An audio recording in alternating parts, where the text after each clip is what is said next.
I will. Yeah. Yeah, that's why we weren't here last week. Hello, everybody. Welcome back to our Friday night D&D sessions.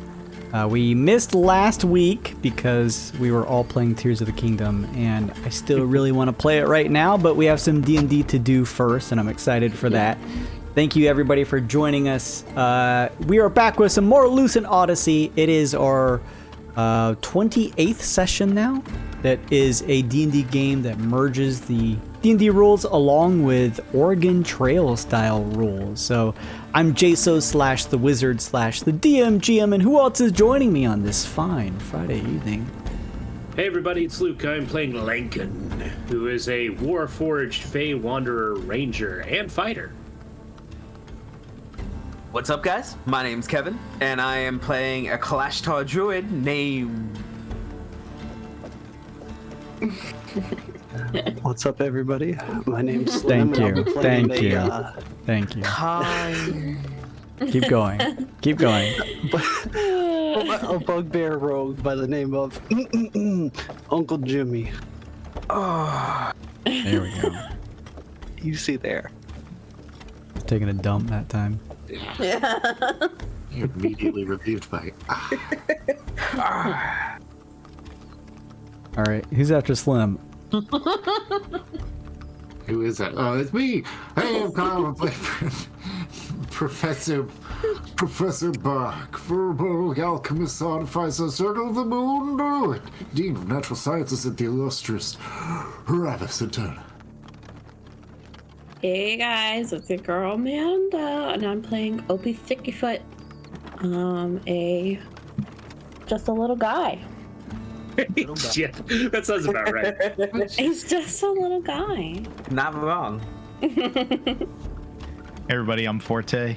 I'm a dwarf mechanic that takes care of the well-wishers and gets the cart from one radiant well to another, and hopefully we are going to defeat the gigantic dragon and test tube people.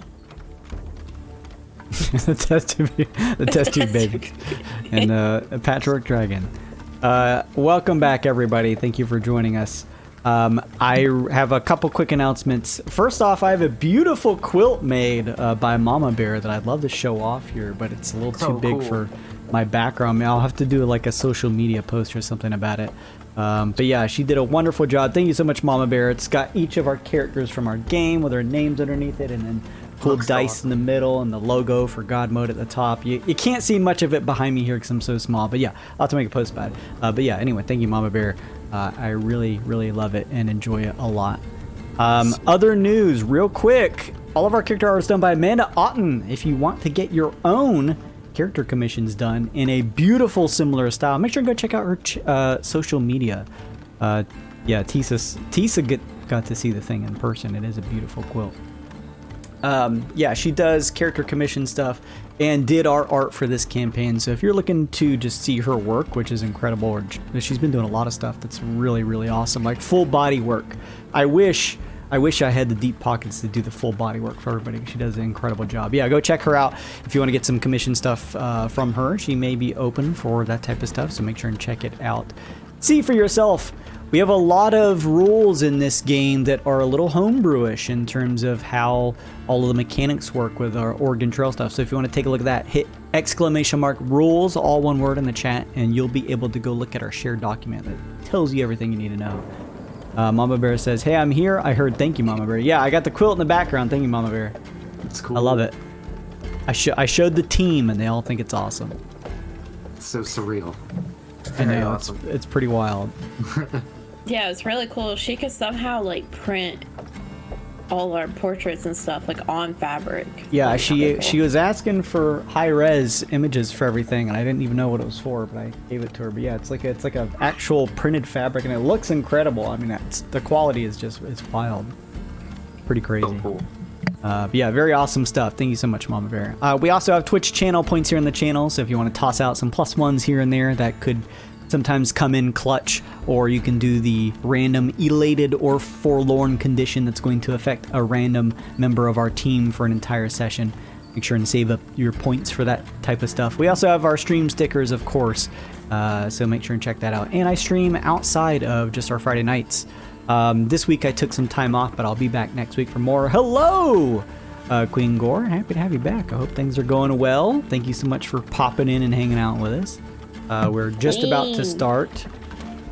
Yeah, that's it for my notes. Just quick and easy stuff. I try to get through that stuff pretty quickly so we can dive in pretty fast. So that's it. Thank you so much, everybody, for joining us. We're going to dive into session 28 of Lucent Odyssey. I'm going to play my intro, and then I'm going to hand out some inspiration cards and all the etc. stuff for my team here. But while I do that, I'm going to play the intro for all of you. So be right back, everybody. Hang on just a second.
Tell you what. See, alternator. What is happening? Generator. Does anybody want to trade their inspiration cards, or is everybody gonna hold on to them? Step up in your exile. My inspiration card lets you recover a hit die if anybody's like super interested in that. Mine is also shitty. I got a. Mine's not good. I'll keep it. Is it a pick 2 or a pick 1? Pick one. I got a +2 attack on an attack roll you just made. On a hit, does fire damage instead of any other type. Yeah. I've got a get advantage or give disadvantage. So You want to? I want to trade with you, Mr. Forte.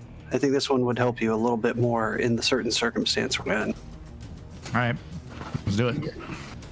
Grand Surge, nice.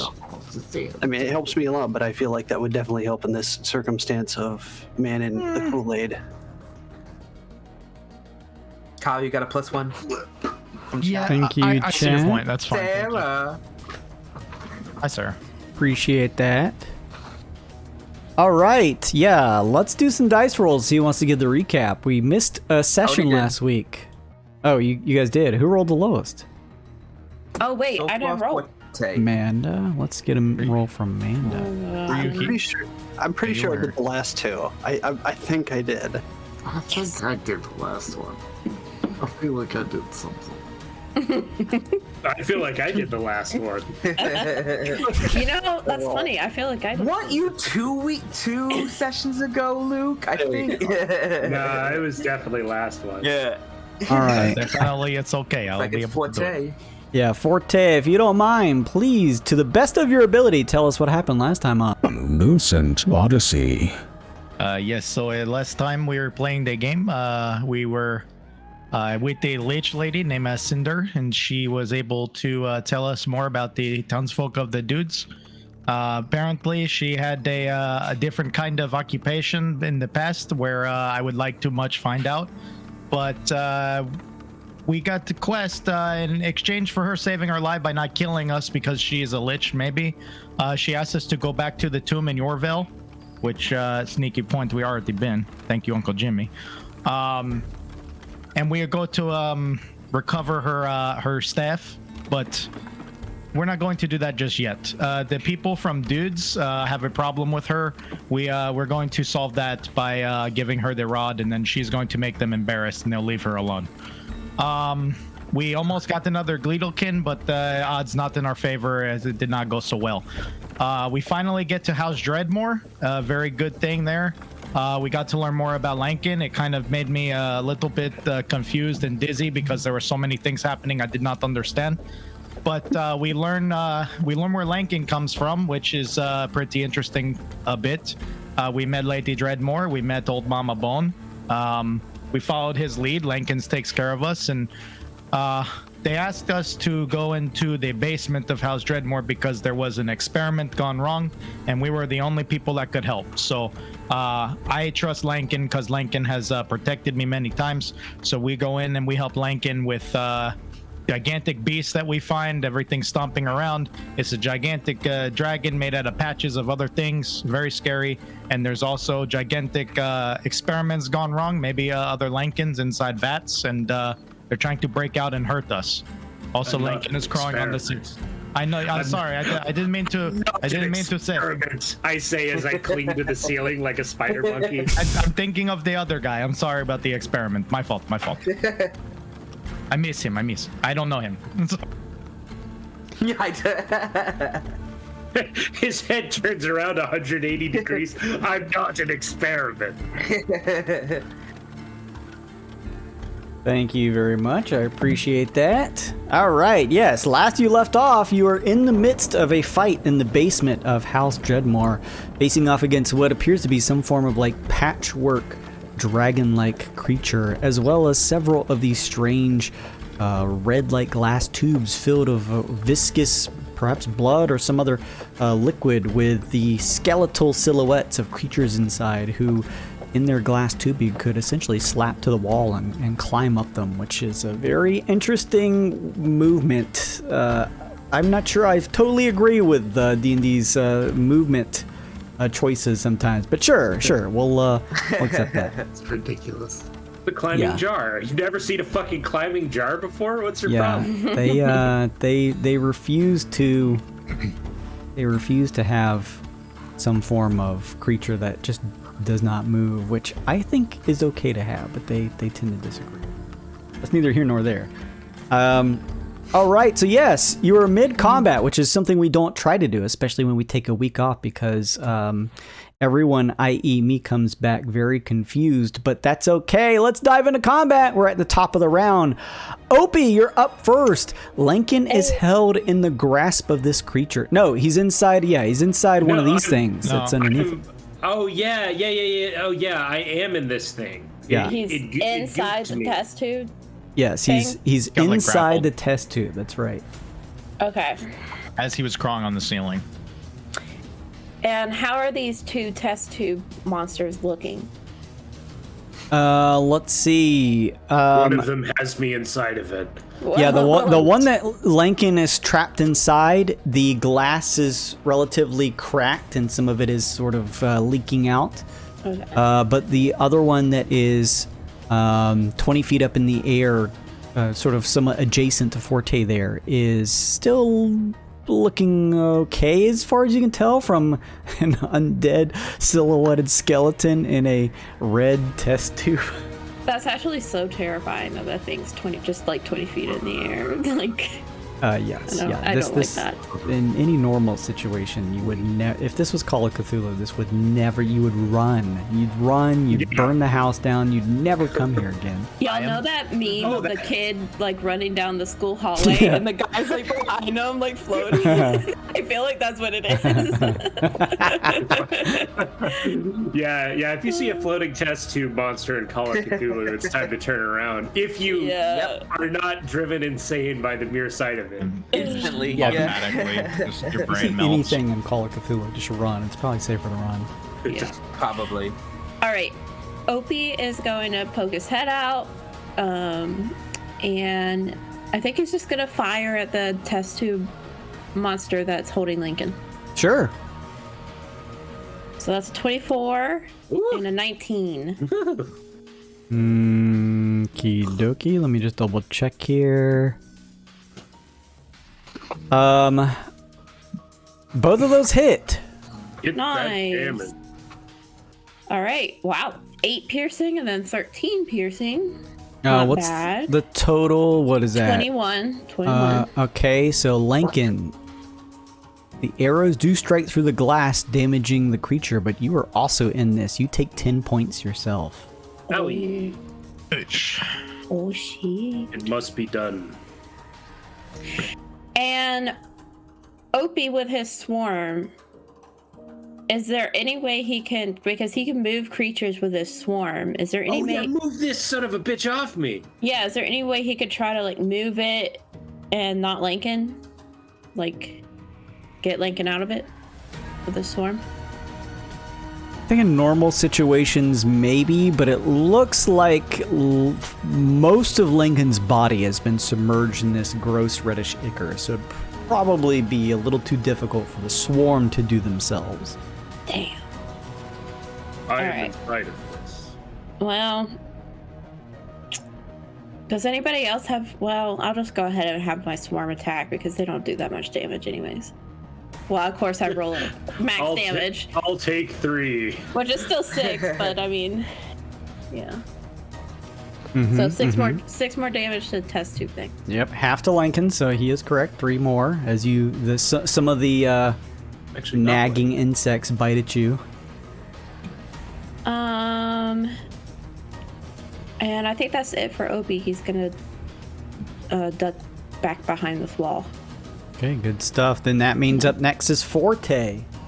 So Forte is currently frightened, so I can't move closer to the patchwork dragon. Going to hold ground, main action dodge. Okay. Bonus action. Gonna take a swipe with my spiritual weapon at the other guy that's up in the air. Does spiritual weapon have like a fly speed? Only because he's 20 feet up in the air. Or no, I'm sorry, he's 10. Actually, no, you're right. He's only 2 spaces up, so he's 10 feet up. That weapon could hit, yes. I can move it 20 feet. Okay, gotcha. Cool. So this would be a +6 attack. The 9 versus AC on the test tube.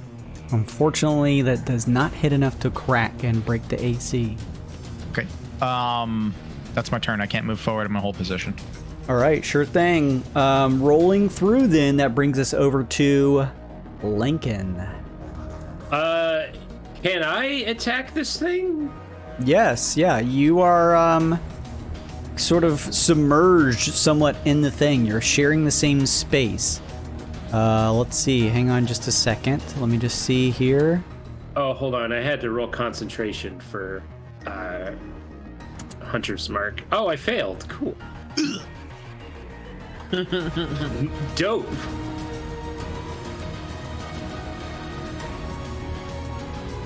Anyway, what's going on? I'm just reading some text here. Hang on just a second.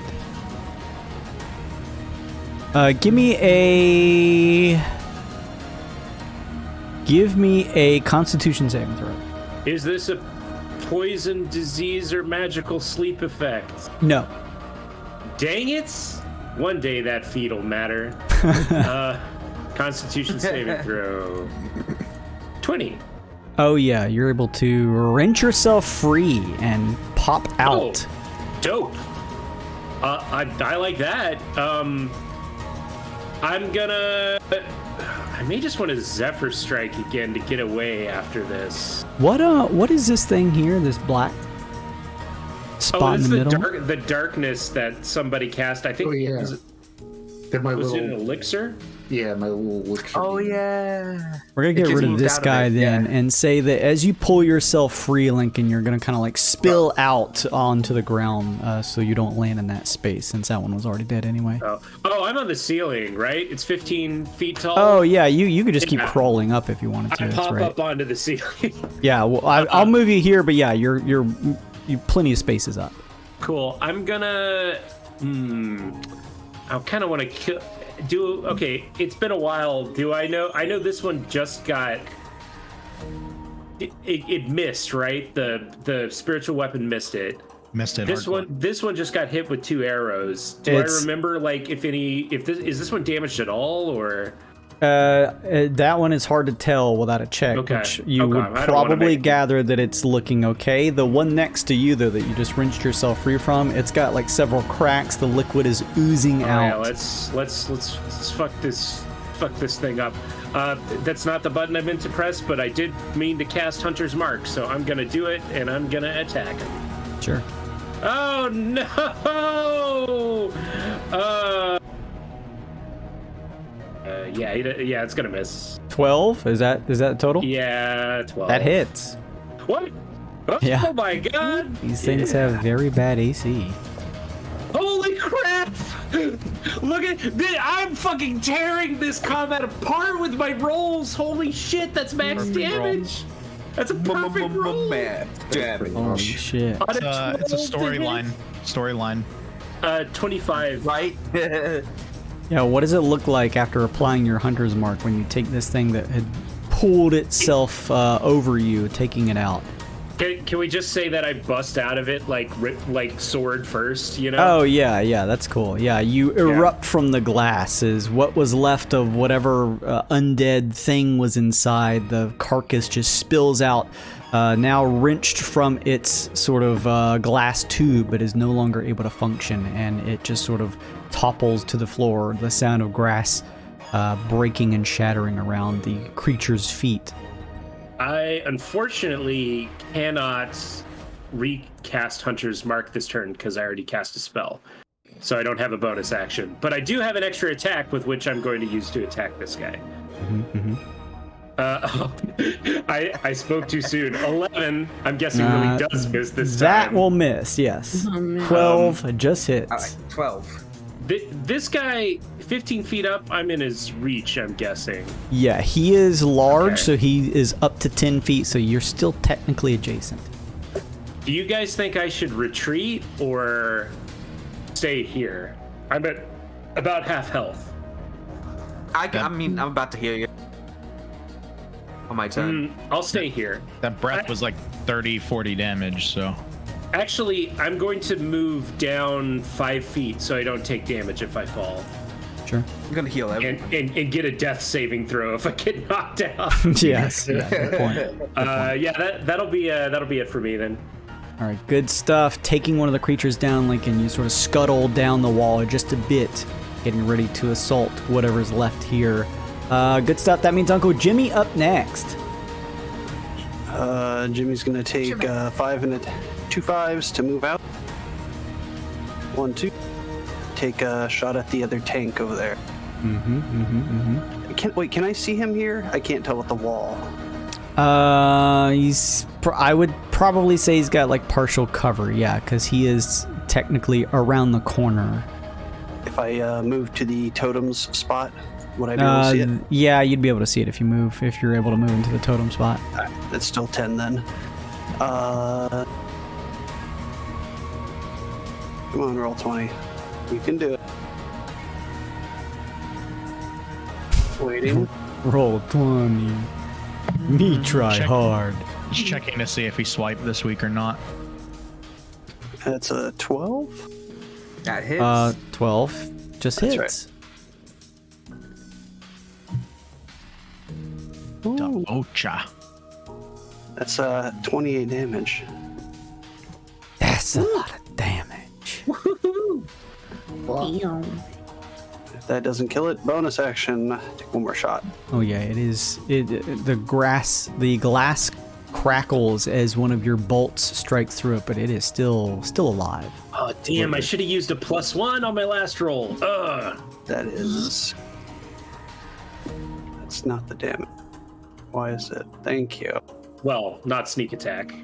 Yeah, it's not showing me the record. There you go. 9 piercing on it then. All right, another shot launches out, shattering the glass and damaging it more. And Jimmy knows what happens with the breath, and he's going to run back behind the corner. I'm going to move the totem so I can move myself, then I'll move back.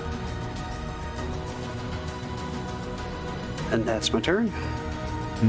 Okay, good stuff. 2 bolts fired into the creature up on the wall, 10 feet up before running for some cover. Good stuff, Uncle Jimmy. Tyne up next. All right, Tyne will be moving first. Let's see. 5, 10, 15. I will cast.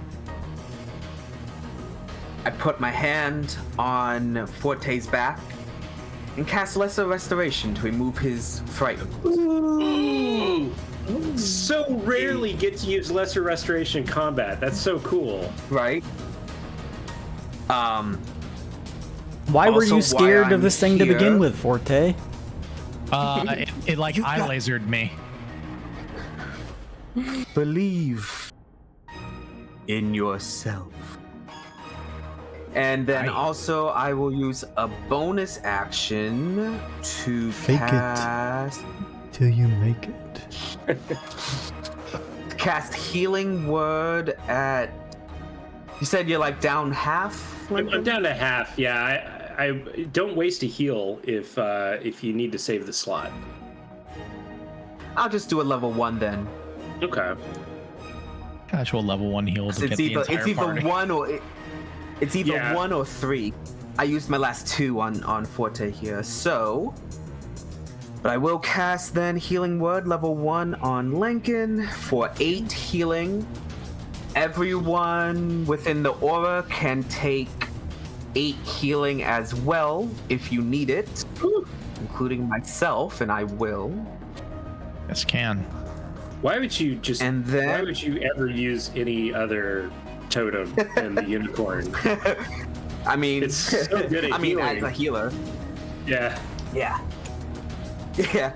Okay. And yeah, I remember the breath weapon as well, and it's like, not the kind of exhale I prefer. So I moved 5, 10, That was bad. 15. That's my full movement. Action, bonus action, I am done. No, take 2 more seconds. And that's turn 3 for the unicorn. Move further if you can. The more spread out we are, the better. I have no more movement. Okay, well that's fair. 30 movement. I would have if I could have. Good try, at least. Yeah. Good stuff. Tyne. That means up next after Tyne is Professor Bark. Professor Bark, how damage does this test tube baby? Make a check.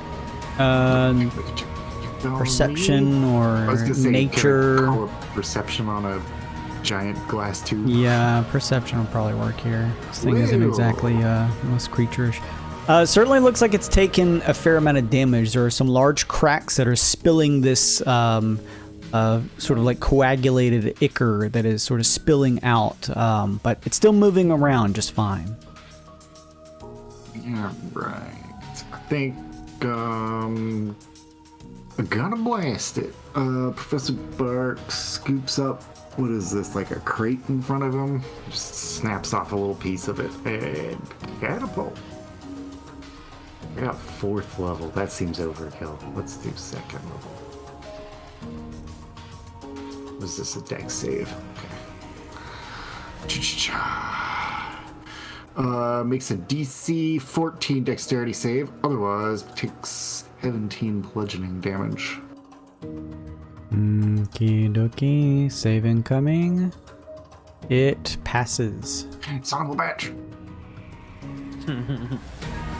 Figured a tube wouldn't be dexterous. What were you slinging as your catapult? Just like piece of the box in front of me there.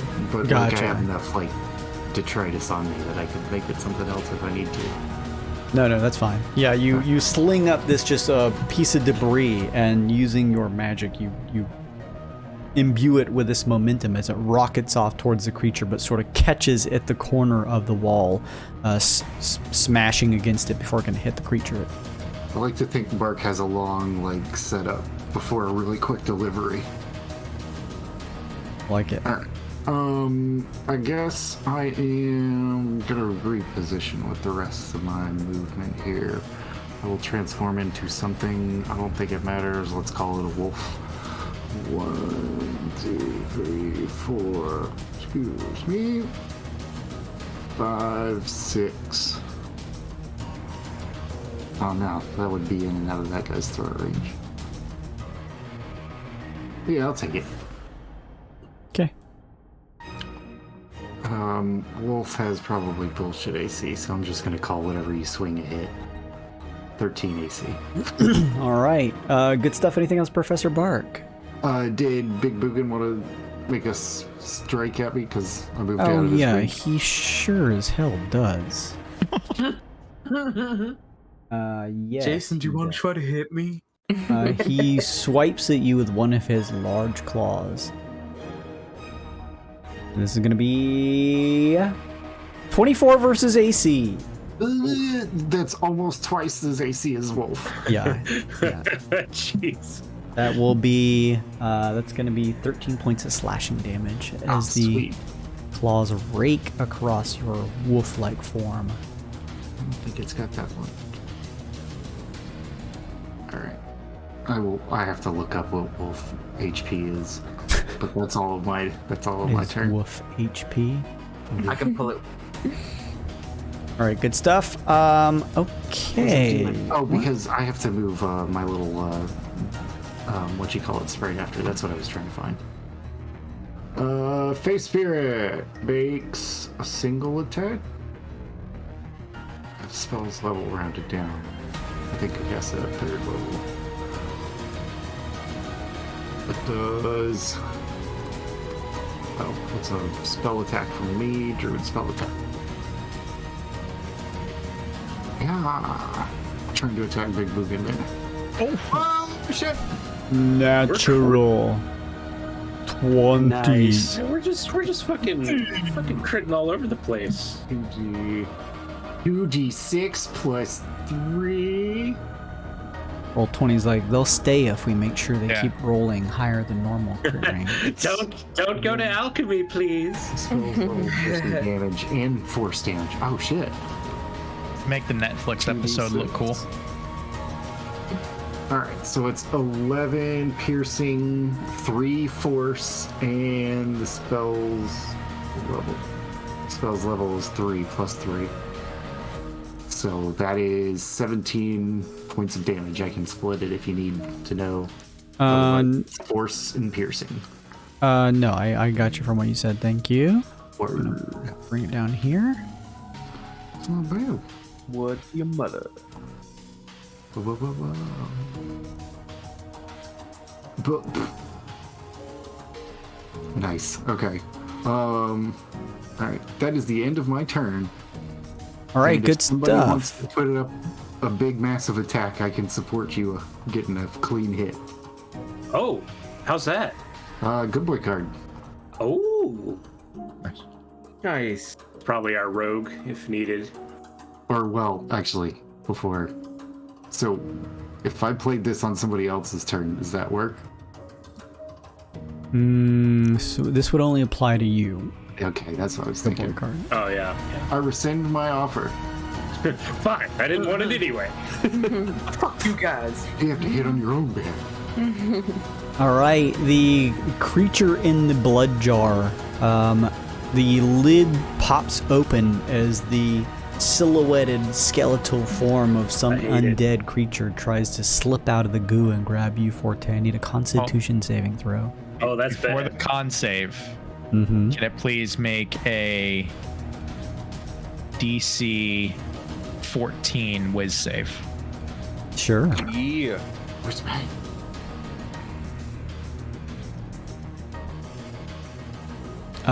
That is going to be a fail. Please take Nice. 13 radiant. Super cool. All right, and then nice. I'll Yep. make, I'll make the con save. And con save.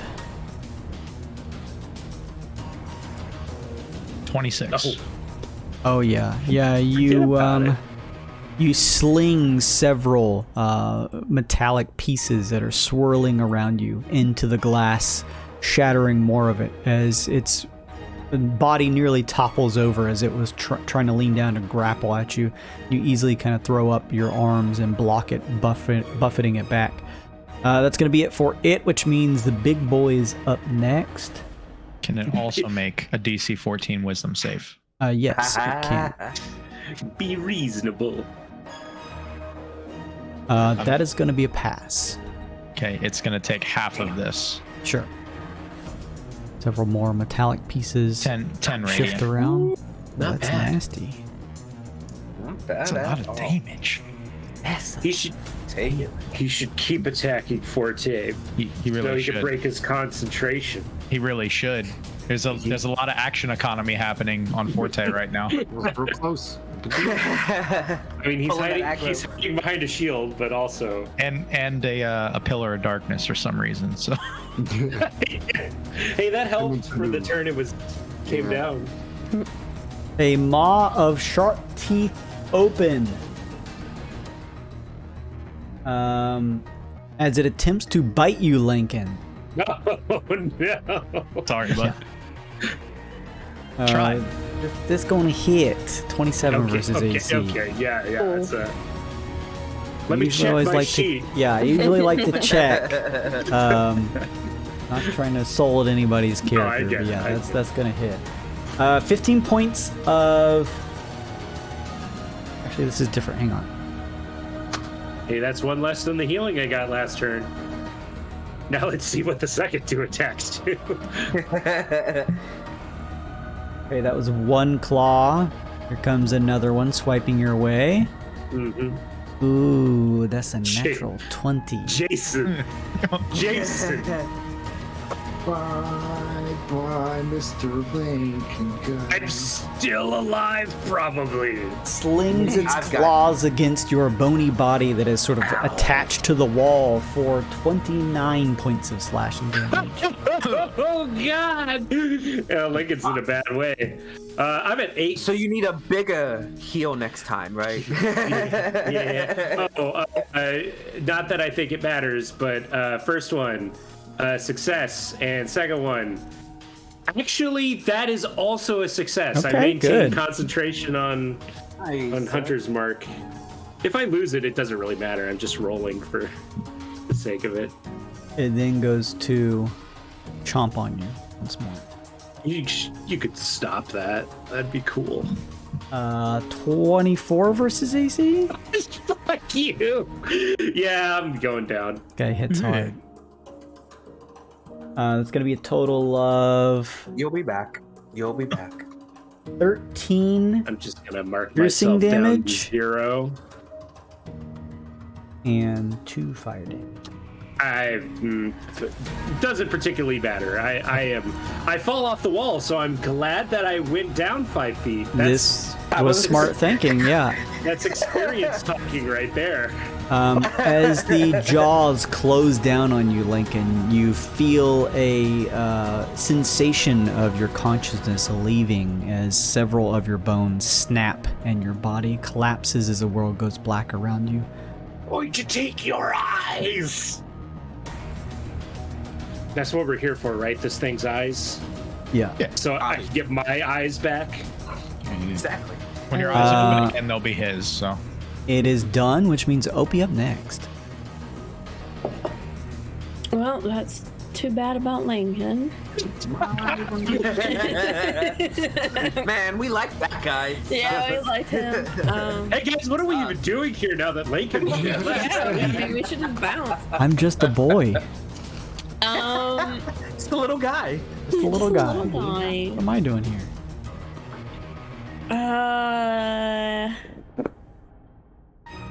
This last test tube thing's looking like pretty bad, right? From what little you can see of it around the corner at the far end, yeah, it's several pieces of broken glass lay at its feet. It is in a very bad way. Okay, I think I'm gonna attack it Nice. to try to finish it off. Oh yeah, that's a 28 and 27. See if the Um, first one. See if the first one Fucking finishes love it to see off first.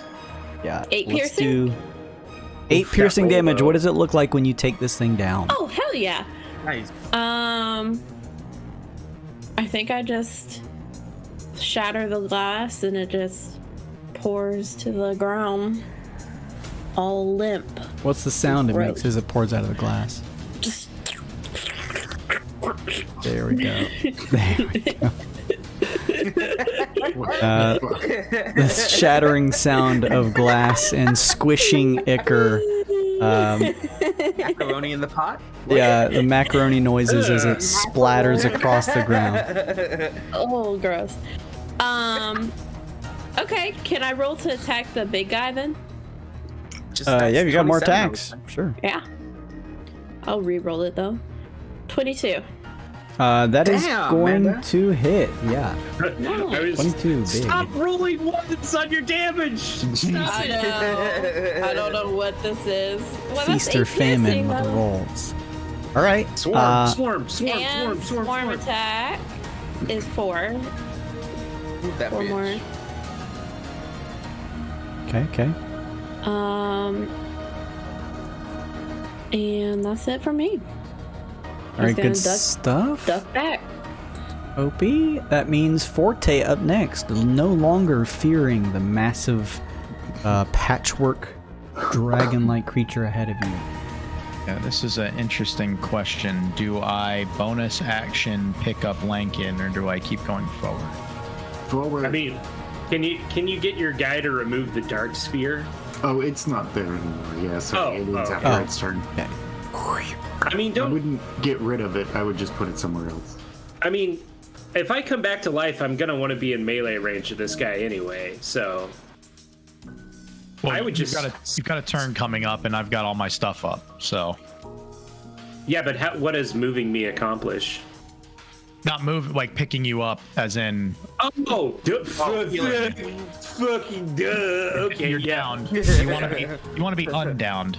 I would like to be undowned. That'd be Okay. super cool if you got a healing word or something. I do have a healing word, and I will use it. Jason. You don't have to use a high level if you don't want to. I'll hit him. Why'd you call me out?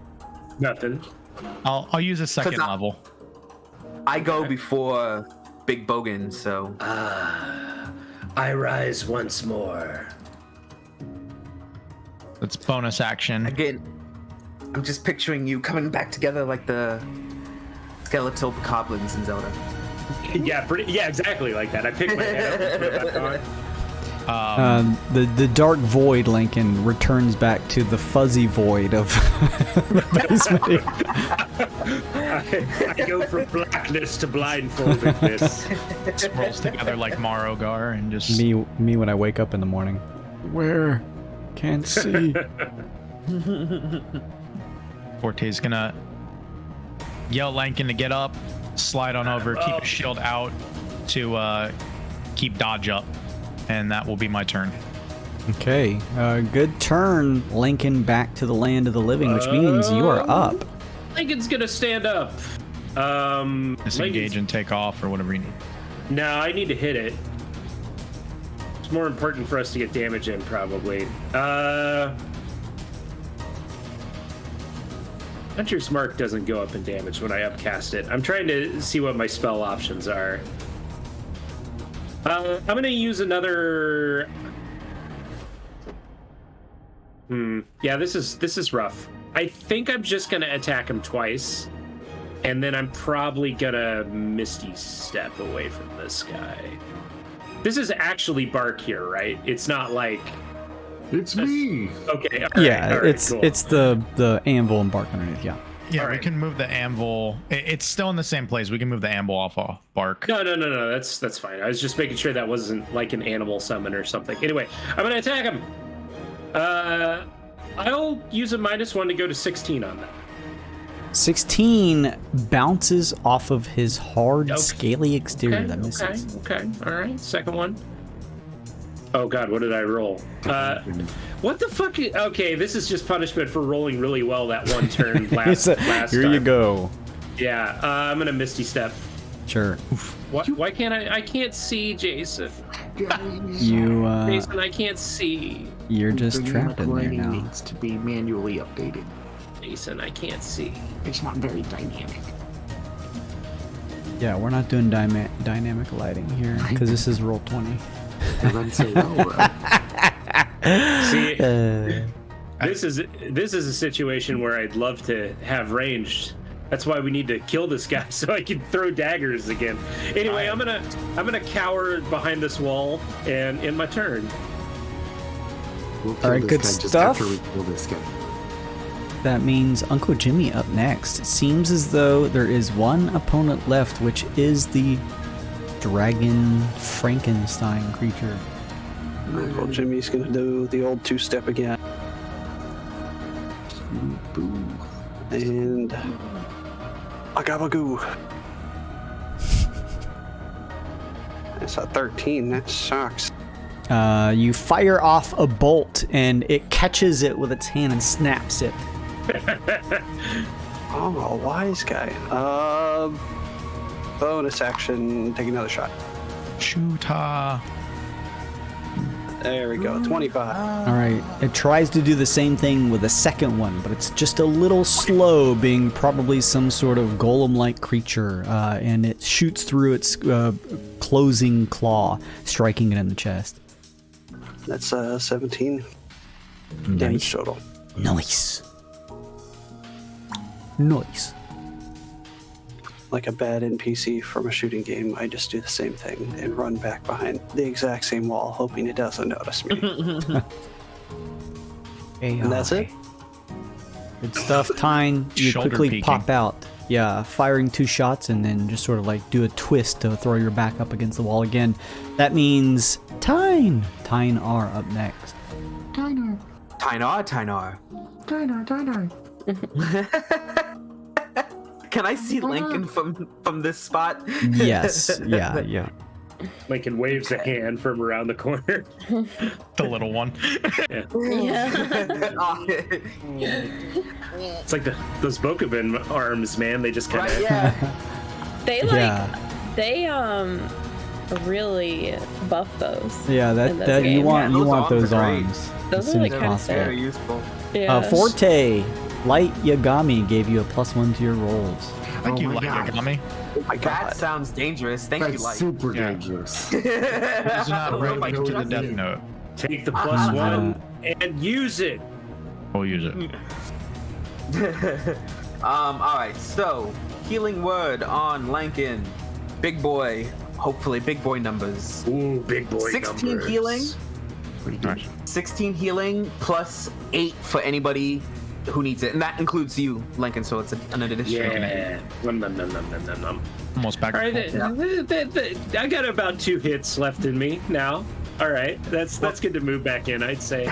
It's a good thing it doesn't hit 3 times.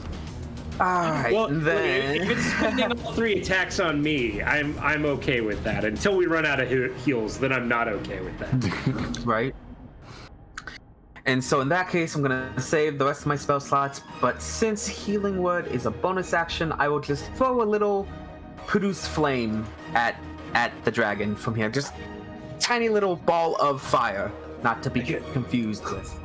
Sure, It's sure. Yeah, that's interesting to see if he'll be immune to fire. He's not completely a red dragon. He's only partially a red dragon. That's all I got. If I'm not if I'm using a spell I slot. mean, so may as might well use try. it. Yeah. Yeah. So 8 fire damage, possibly. Okay, you sling it towards the creature, and it does hit and singe it a bit. All right, Whee. some damage. All right, and then I will hide. Done. All right. All sweat. Full health Good again. stuff. Tyne, Professor Bark. Professor Bark wishes to make a knowledge check. Might Knowledge this check's dragon good. be immune to, say, poison damage? What kind of a check? Nature? Nature, history, investigation, Nature maybe. Sounds good. Let's do that. Frankenstein lore. 12. With a 12, Professor Bark. It looks as though, because of its very harsh exterior, that it's thick and very tightly woven in between the patches of dragon flesh that make up its form, as you notice tied together with what appears to be a golden string. Looks as though this thing has been resisting a lot of your attacks and would likely be able to resist poison as well. I see. Well then, it's not magical damage, and oh, he's not standing next to the crate anymore. It's not as funny. He just takes out a pocket full of ball bearings. Catapult time, baby! Hey, level 4. And don't worry about making that save, baby. It hits. Yes. Okay, all right. Using the good boy card to just automatically hit. That's a scary card. Nice. 26 damage. Blam. Bludgeoning. Is that magical? It's Or is that just like normal damage triggered from the spell? I mean, it's a spell. Yeah. It's the type of damage that the spell does. Okay, so it's not technically magical. Actually, I don't know. Is it magic damage? I would imagine not, because you're using the spell to propel a normal item that would deal that damage to it. That's what I would assume. DM Fiat. Yeah, I'd say it's your call. Because, like, it is a spell, but you're right. It's just like picking up any old detritus you find on the ground. He's got detritus weakness, though, so it's good. Detritus. Got detritus in my... Something that rhymes with detritus. There's a cream for that. I am going to... I'm going to roll that is normal damage that's just triggered by the magic. And because you made a check, Professor Bark, you're catapulting another one of the pieces of debris around here. Yeah. You sling this thing towards the creature, which in any normal circumstance would have smashed into something and cascaded pieces around, probably concussing whatever it would hit at the speed that you're launching with catapult. You notice that as this object hits the creature, likely because from you already sort of taking some time to study the thing, likely because it is not magical, that the creature simply resists the damage and takes nothing. Nothing. Nothing. Oh no. Oh, piss. That's unfortunate. I shouldn't have spent that resource. Oh, here you go. Bye. Oh, look at that. There's the stairs. Stairs. Oh, okay, there's stairs. Yeah, I think that'll be it for me. I'm just gonna hide in the corner. That means Big Boy's turn up next. Will you please make a DC 14 Wisdom saving throw? Yes. Yeah. Oh, sorry. I keep on forgetting I have a little magic boog in here. And I do want to do his roll. 19 to attack. That will hit, actually. Sweet. It does d6 plus 3 plus 3 plus d6. Yeah, 10 damage. It's piercing and force. I can tell you the difference if you need to know. Yes, I only care about the force damage, please. Force damage is 1. Right. This thing's... And also... Uh-huh. The 5 feet in the middle that I'm assuming where its head is shrouded in darkness. Okay.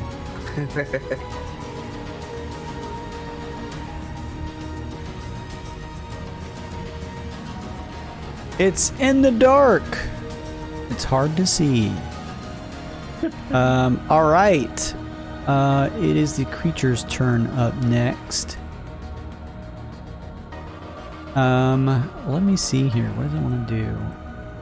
Don't forget that check for Forte. Yeah, it wants to make a DC 14 Wisdom saving throw.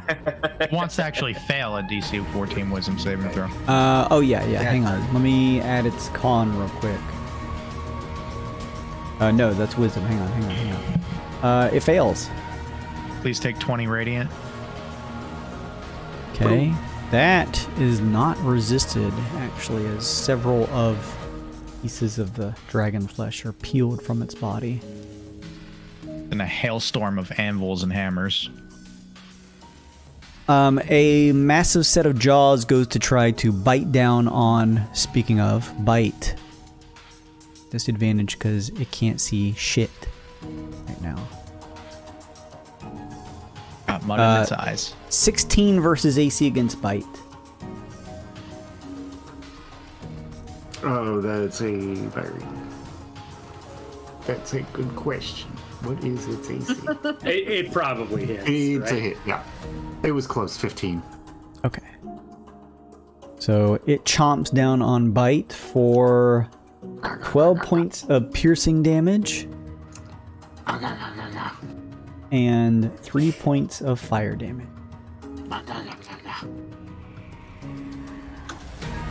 don't think it's got any resistances. No. A wolf? No. What? No, bite. My little Okay. potion demon. Oh, yeah. It actually is pretty hardy, though, which is incredible. It's then going to swipe at Forte through the darkness that covers it. 23 versus AC. After disadvantage, Yes. hits. Despite the dark cloud covering its face, you see just a claw raking across, just the sheer size of it, difficult to avoid, Forte, as it slashes across your chest for 16 points of slashing damage. One more then comes down, this time for 19 versus AC. That will miss. All right. This time you quickly pull back as the second claw scrapes across the sort of limestone in the area here, and pieces of rock to make up the walls and stone. Action economy, that's it. Opie up next.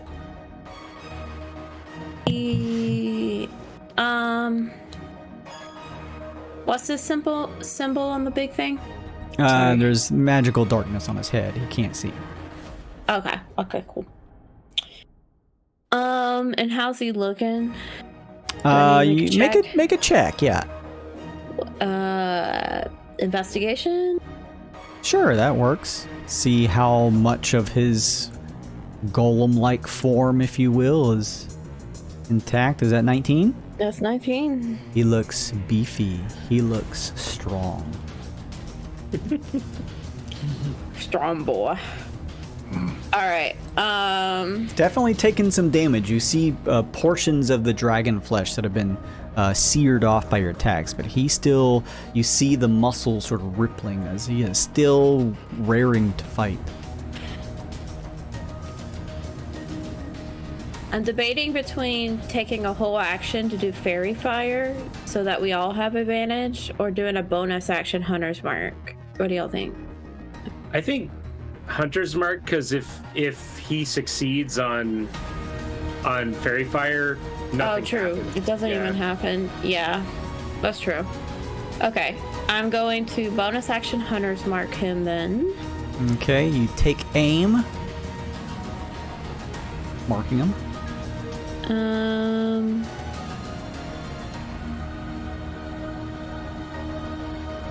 Okay, hold on. I'm reading Hunter's Mark real quick. You do an extra D8 damage whenever you hit him. D6, I think. D6 damage whenever you hit him. No, it's D8. No, it's D6.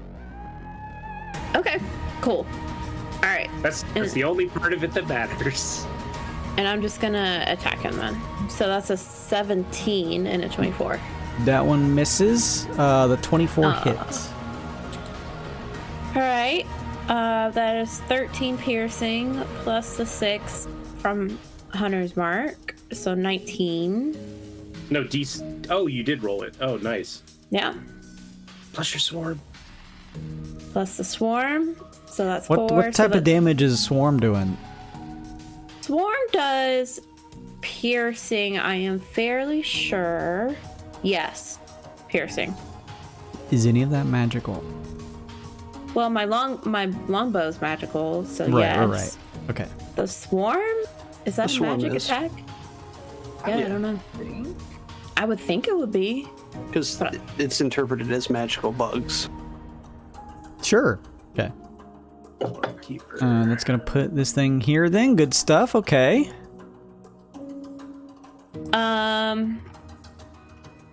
And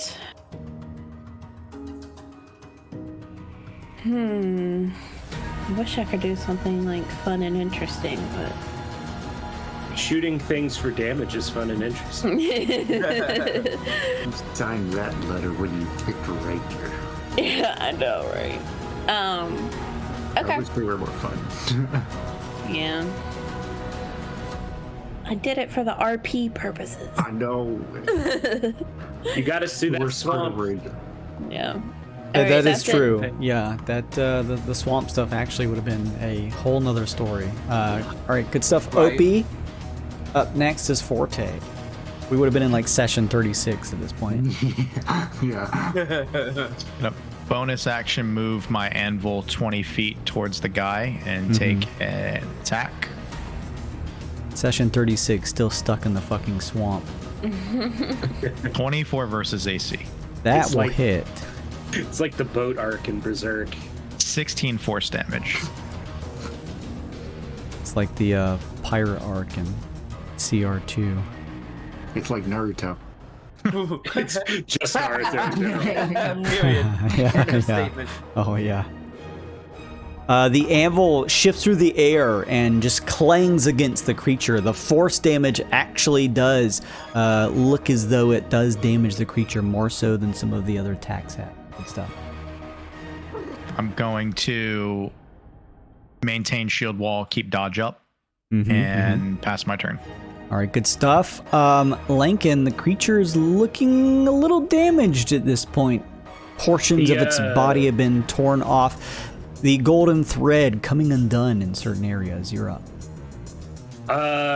The anvil, it's incorporeal, right? Yes.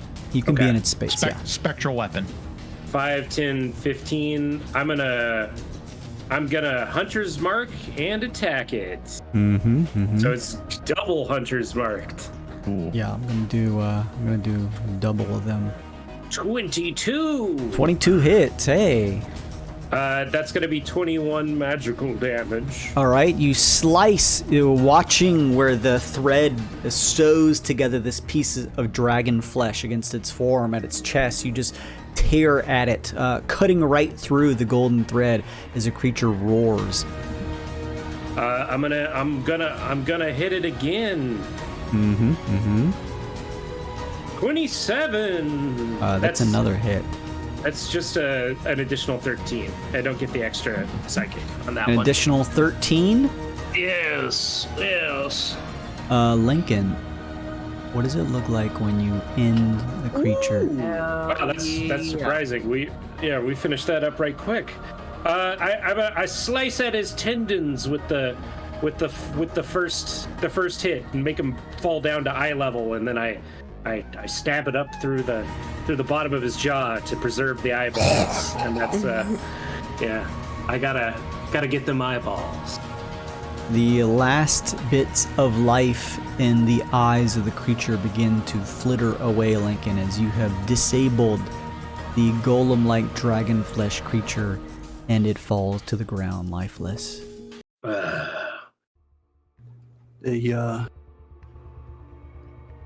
Lincoln, why don't we you get in his eyes, but after you get him out, let's why don't we make something else out of him? We can make a nice dagger out of your brother over here for you.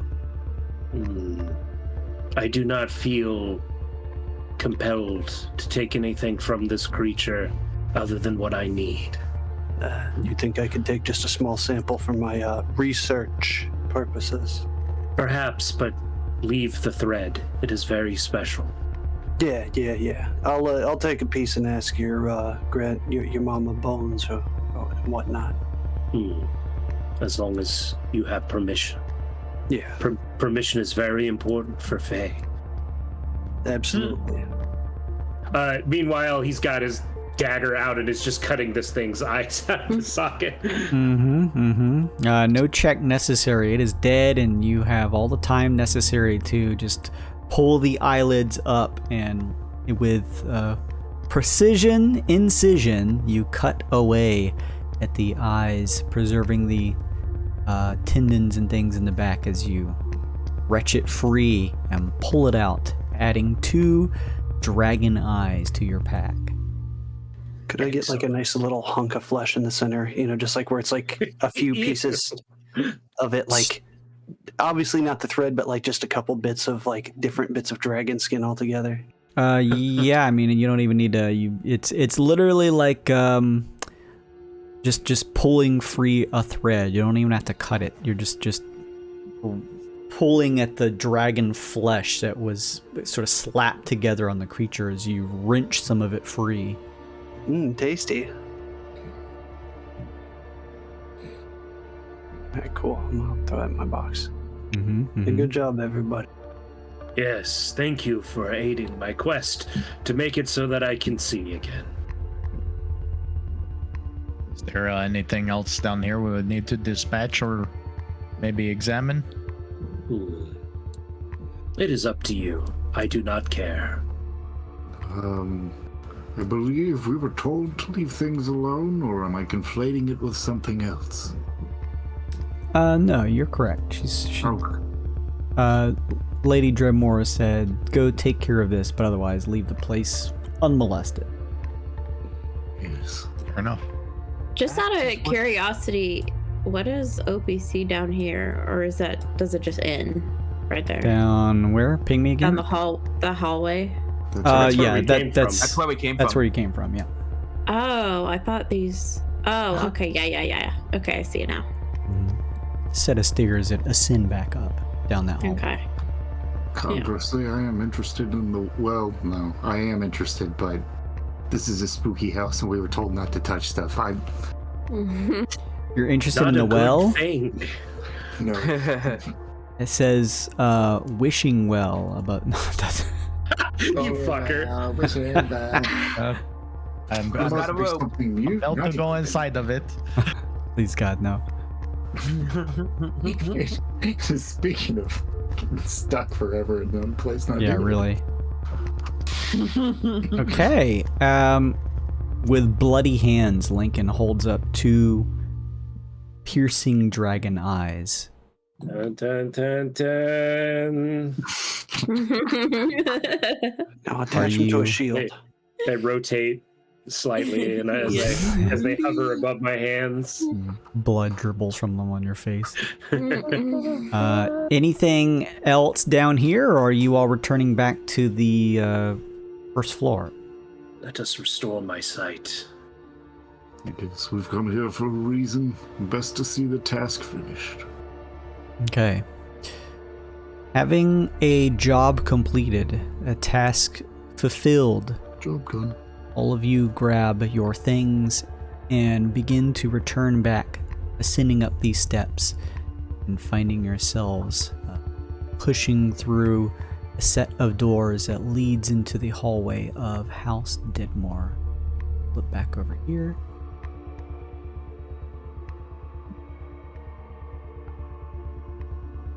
This place is like the house in the volcano region of Elden Ring. Oh yeah. Yeah. Yeah. That place was cool.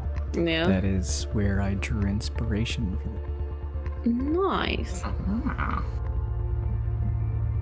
I return it. So which of the two? First of all, it's been a couple weeks. I forgot what her name is.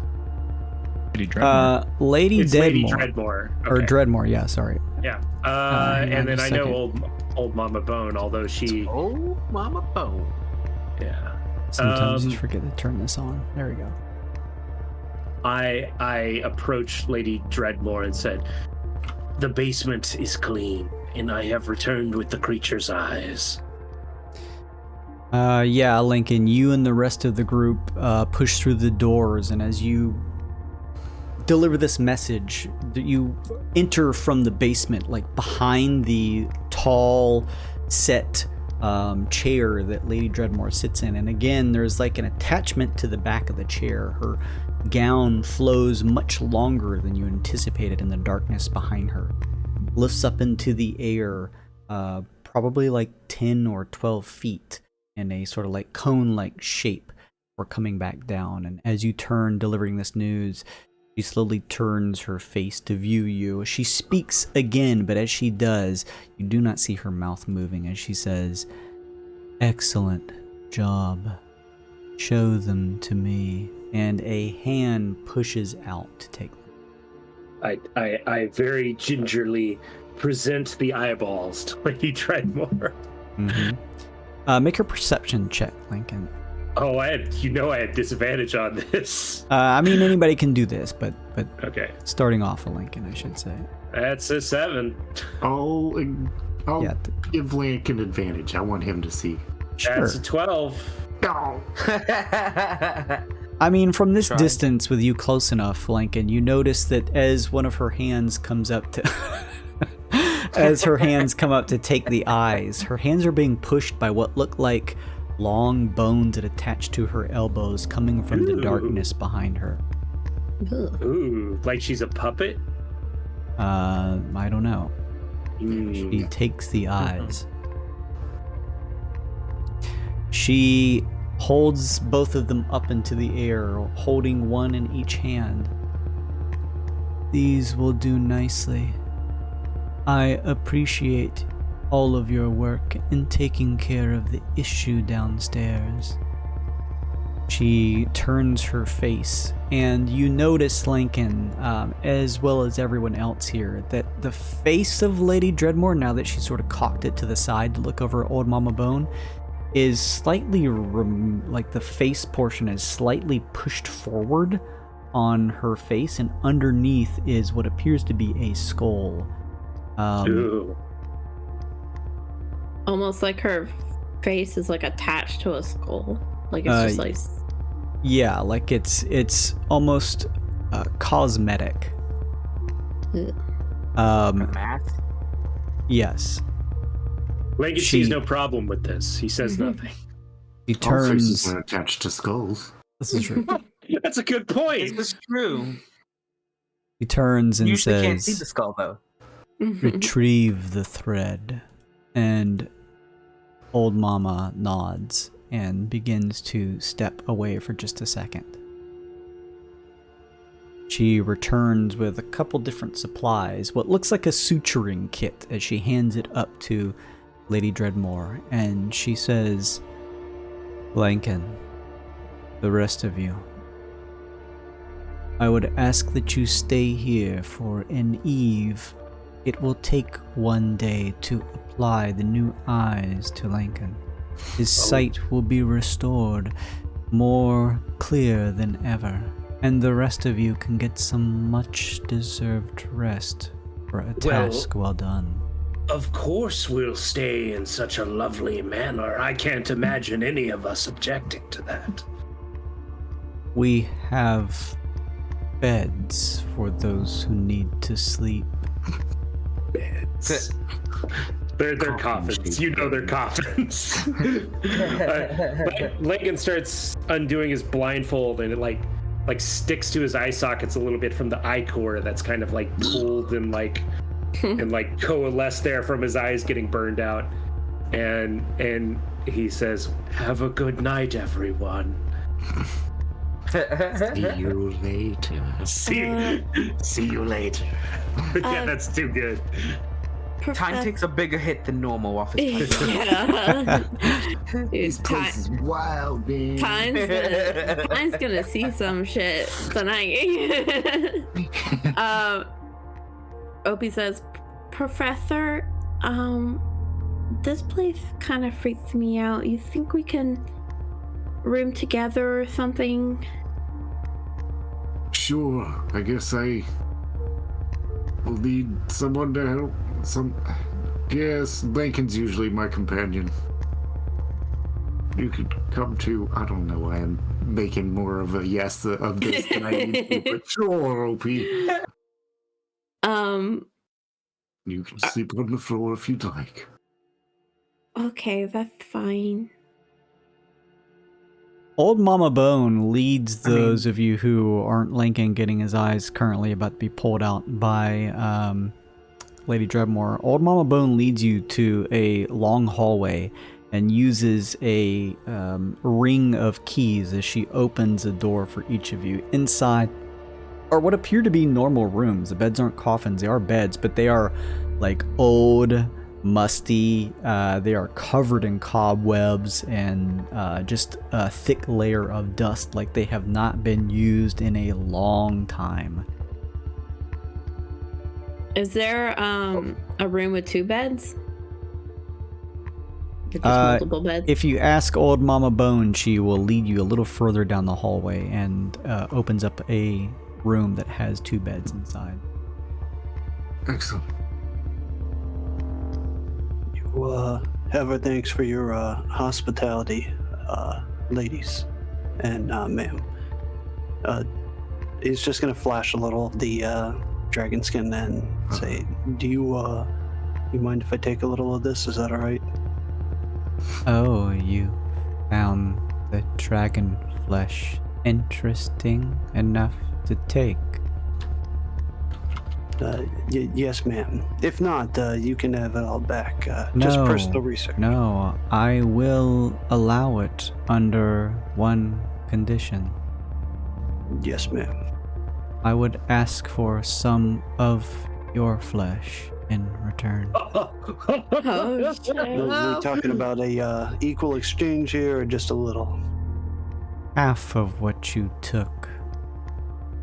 He's going to unroll a whole bunch of it and just drop it, and then just keep a small corner. Willingly just cut a small, furry little patch out of his arm and hand it to her.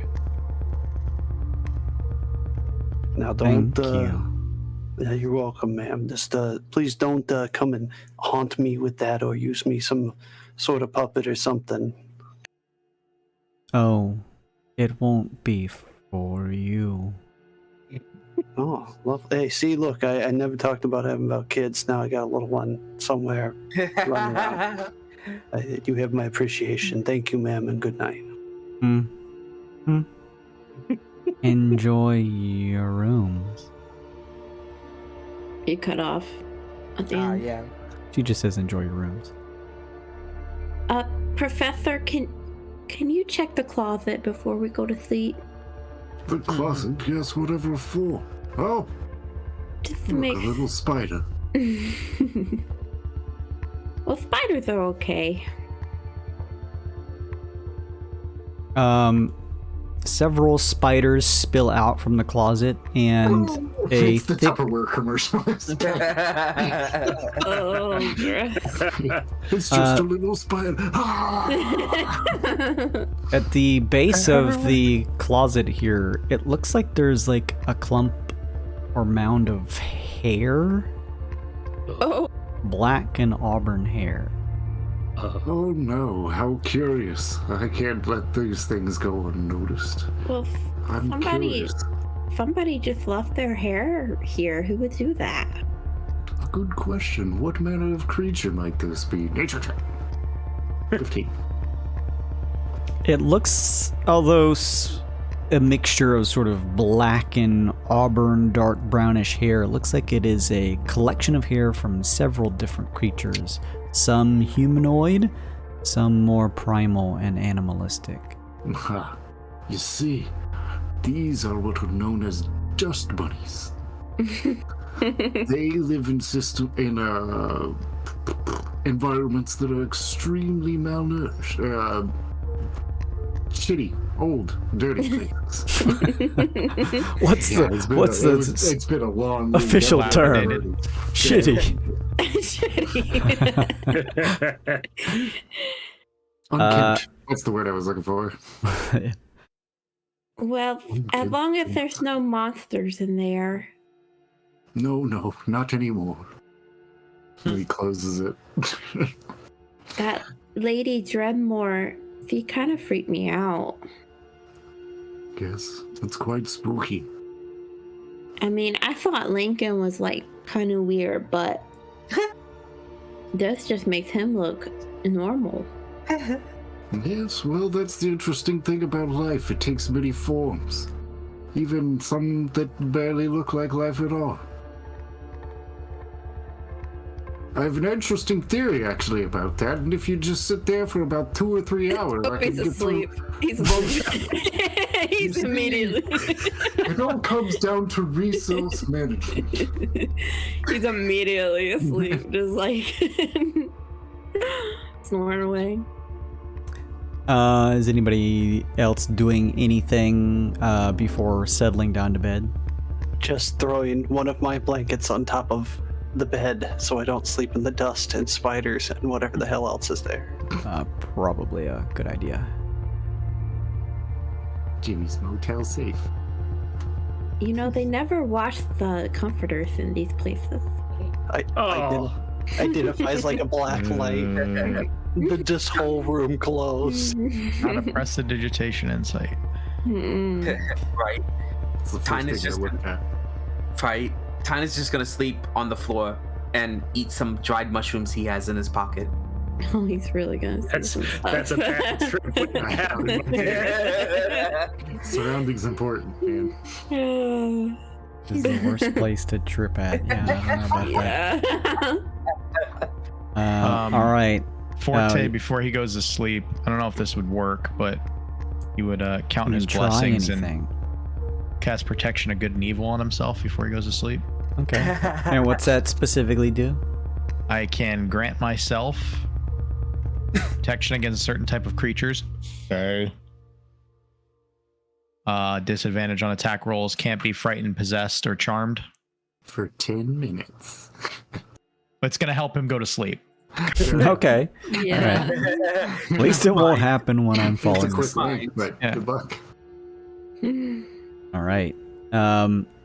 Not the most comfortable of settings as you all fall to sleep, but at least outside, or I should say away from the outside and in the interior, so as not to just be accosted by the elements or whatever dangers may lie out in the passage, although some of you may be a little more unsure if it's any safer in here than it would be outside. As you are all settling to sleep, Lankin, Lady Dreadmore has shoved her hands into your eye sockets, and you are currently blind as she begins what you feel like is the stitching procedure. As she ties, you feel a tugging sensation across your whole body as she begins to tug at your golden thread and begins to tie in your new eyes. In the darkness, she has said nothing, and this goes on for about an hour or two before eventually she says, "I have a task for you." Oh. Lincoln's like, this is like a massage to Lincoln. This is like coming home to like your family recipe chicken soup and sitting on your old family couch. This is nice to him. Your creation, it is more than merely making this trek. You have a long-term investment from us, Faye. A collaboration with those of the Twixt. Explain. There will come a time in the future when you and this group's, should they survive, services will be needed. Unless you stay, watch over them, they will surely perish. You are different than them, Lankin. You are nothing but bone, and they of flesh. It is because of your existence that they have a chance to live. No matter what happens to this group, you are to watch them until the time comes when the sacred serenitals come to meet with them. Yes, it is my purpose. I will continue to watch these living things until the serenitals come for them. Good. This should please them, and our bargain should be upheld. This is my purpose. I understand. She continues to knead your eyes in place. Several hours pass, and what is the harmonic flux at currently, man? 70. The harmonic flux is going to drop a little bit because close to 24 hours will pass, but don't worry about that because you were able to help out those here at House Deadmore. It's actually Deadmore, Dreadmore. Because you were able to help those here out at the house, it goes up by 12 points. Whoa! Oh, nice. I almost figured it would go down. Yeah, Right. we did kill a monster. This is true. And you're next. You're just like plotting to kill Lincoln. Like, all right, guys, we got to get rid of this. Maybe. Oh, like anybody who comes from here. As some of you are waking and stirring or just trying to buy yourselves time, Lincoln, things begin to come back into view. The darkness begins to be permeated at first with a pinpoint that begins to expand. Things are fuzzy at first, but as you feel the tightening of the golden thread as Lady Deadmore finalizes the finishing touches, you feel one more pull. A taut feeling happens at the back of your skull, and everything comes into a clarity that may be even slightly clearer than it was during your initial creation. Your new eyes are set in place, your vision has returned. Thank you, Lady Deadmore. This is exquisite. Of course, you have made us at this court pleased. Continue your work that you were crafted for. Make us proud. Yes, milady, I live to serve. I find the rest of the group.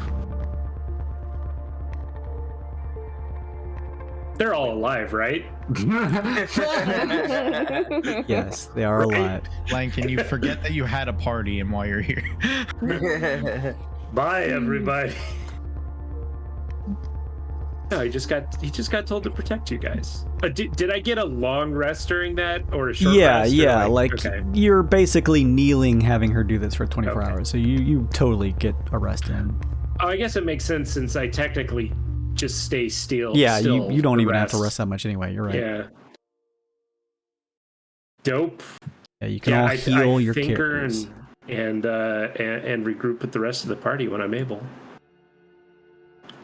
You find the rest of the party who are sort of mulling about in their rooms or in the hallways waiting for your return. As Lincoln turns the corner, Lincoln, is there any specific way you describe your new eyes? I think they're like they'd be like yellow with like a vertical slit like a dragon would have. Yeah. So like just basically they're not even like eyes. They're like magical emanations. So instead of the little teal bead glow, it's like a bright yellow like cat eye kind of glow. I do not want to see that in the dark. No thank you. Yeah, that would be spookers. How I feel great. excellent. It was like returning home for a trip where I was born. I feel energized and reinvigorated. And I want you all to know, no matter what happens, I will always be with you. Always. I can see that. That is a little joke. You feeling better? Yes. Unfortunately, I will need to retrain in the use of my dagger, but until then, I will continue to use the sword that you have all provided for me. I have to wait to level up to retrain my my abilities that use dagger shit. Fair. But I could also just throw a dagger, which is fine. I'm kind of leaning towards keeping the shield up, though. I kind of like having the extra AC of the shield. That's pretty Nice. cool. It's good. If you don't So got AC is cast. never a bad thing. Well, anyway, Lincoln can see again, which means I no longer have to roll disadvantage on perception, which is pretty good. Wait. Did everyone sleep well? I think Yes. so. Excellent dream. Well then, I have my prerogative. What are the rest of you going to do when we leave? What were we gonna do next? Do What have are we any- gonna do? Um, we were on Oh, time don't- crunch for so long. I don't know. we were asked to go back to the tomb to get the Yeah. rod Oh yeah. and then come Did we back. have to- Did we have to meet up with that guy we got the TNT from again? I don't think so. No, Okay. I think we you- have. you gone blew the inappropriate- entrance, Yeah. and he was like, "There's a bunch of valuable stuff in here. Come back when you can." So that's there. Oh, That's dope. right. Bugs were pretty nasty though. We're fine. We're Yeah. fine. I can see now. What's the worst that could happen? Let's go. As Shredded you by stun monsters. as you all gather together, Lady Deadmore looks to you all and says, "Before you go, I offer you one final mission, if you would choose to undertake it." Of course. Like it says without hesitation. She holds out her hands that seem to be supported by two long stalks of bones underneath. And from behind her, pushing out underneath a sort of large gown that sort of sits in a mound, almost taller than she's sitting in her wooden chair, several long, from the base of the gown, several long bone-like arms reach out to her hands and puts 4 small statues in her hands before they quickly pull back underneath the gown. She holds them out to each of you and says, "The frowning statue, the laughing statue, the screaming statue, and the crying statue, effigies to the unseelie gods of the Fey courts. Each of these shall serve as a means for you to find them in all 4 respective regions. Oh. If Oh. you find yourselves with the time to find these statues and make an offering with these carvings," she says, handing them to you, "all 4, and return to me, I will have a gift for your troubles." And where we're supposed to make the offering with these statues? You will simply place them at the base. I will not tell you where they are in each region. However, the stones that I have given you, the small facsimiles of the terrifying gods you hold in your hands, they will glow with a faint warmth when you get nearer, and grow colder as you get actually no, she says this in reverse. They will get colder as you get nearer and warmer as you get further. Nice. It was laughing, crying. What are the other 2? Screaming, crying. She says frowning, Frowning. laughing, Laughing. wasn't it? screaming, and crying. Screaming. Okay. Yeah. Yeah, this is Unsaleh shit for sure. Could I look to Professor Bark and ask him, do you think we've run into any of these and make a history check? Or maybe prod him too to see if we've run into anything that may have seemed like any of this along our journeys? I would say, sure, yeah. Do it at advantage. I don't. History not good. Probably the rest of y'all, but How is your history not good? You're a professor. I'm a I don't- professor of biology. Oh, fair enough. What happened last time, students? I don't remember. Yeah. Yeah. I love that, like the forgetful, like spacey professor. Where am I? Yeah. Which way to the bathroom? Which one is coldest right now? Ooh. I touch them. I have no skin. I cannot tell. Coldest right now is the screaming statue. Screaming. Good. That was a 14 history check. As far as you know, Professor Bark, from the way it's been described, you don't remember coming across any of these yet. Seems as though none of these have been discovered. Ooh. Well, if it is no trouble, then if we come across any of these statues, I would like to submit an offering. Yes, we will have to keep a keen eye out for statues. All right, I got the stones. Yeah, you do. Yeah. Should someone else hang on to them who can feel no offense? He can't feel, it's okay. Jimmy, as our navigator, I feel like you will be best qualified, and I don't think Tyne R's magics are compatible with these. No offense. Yeah, that's no problem.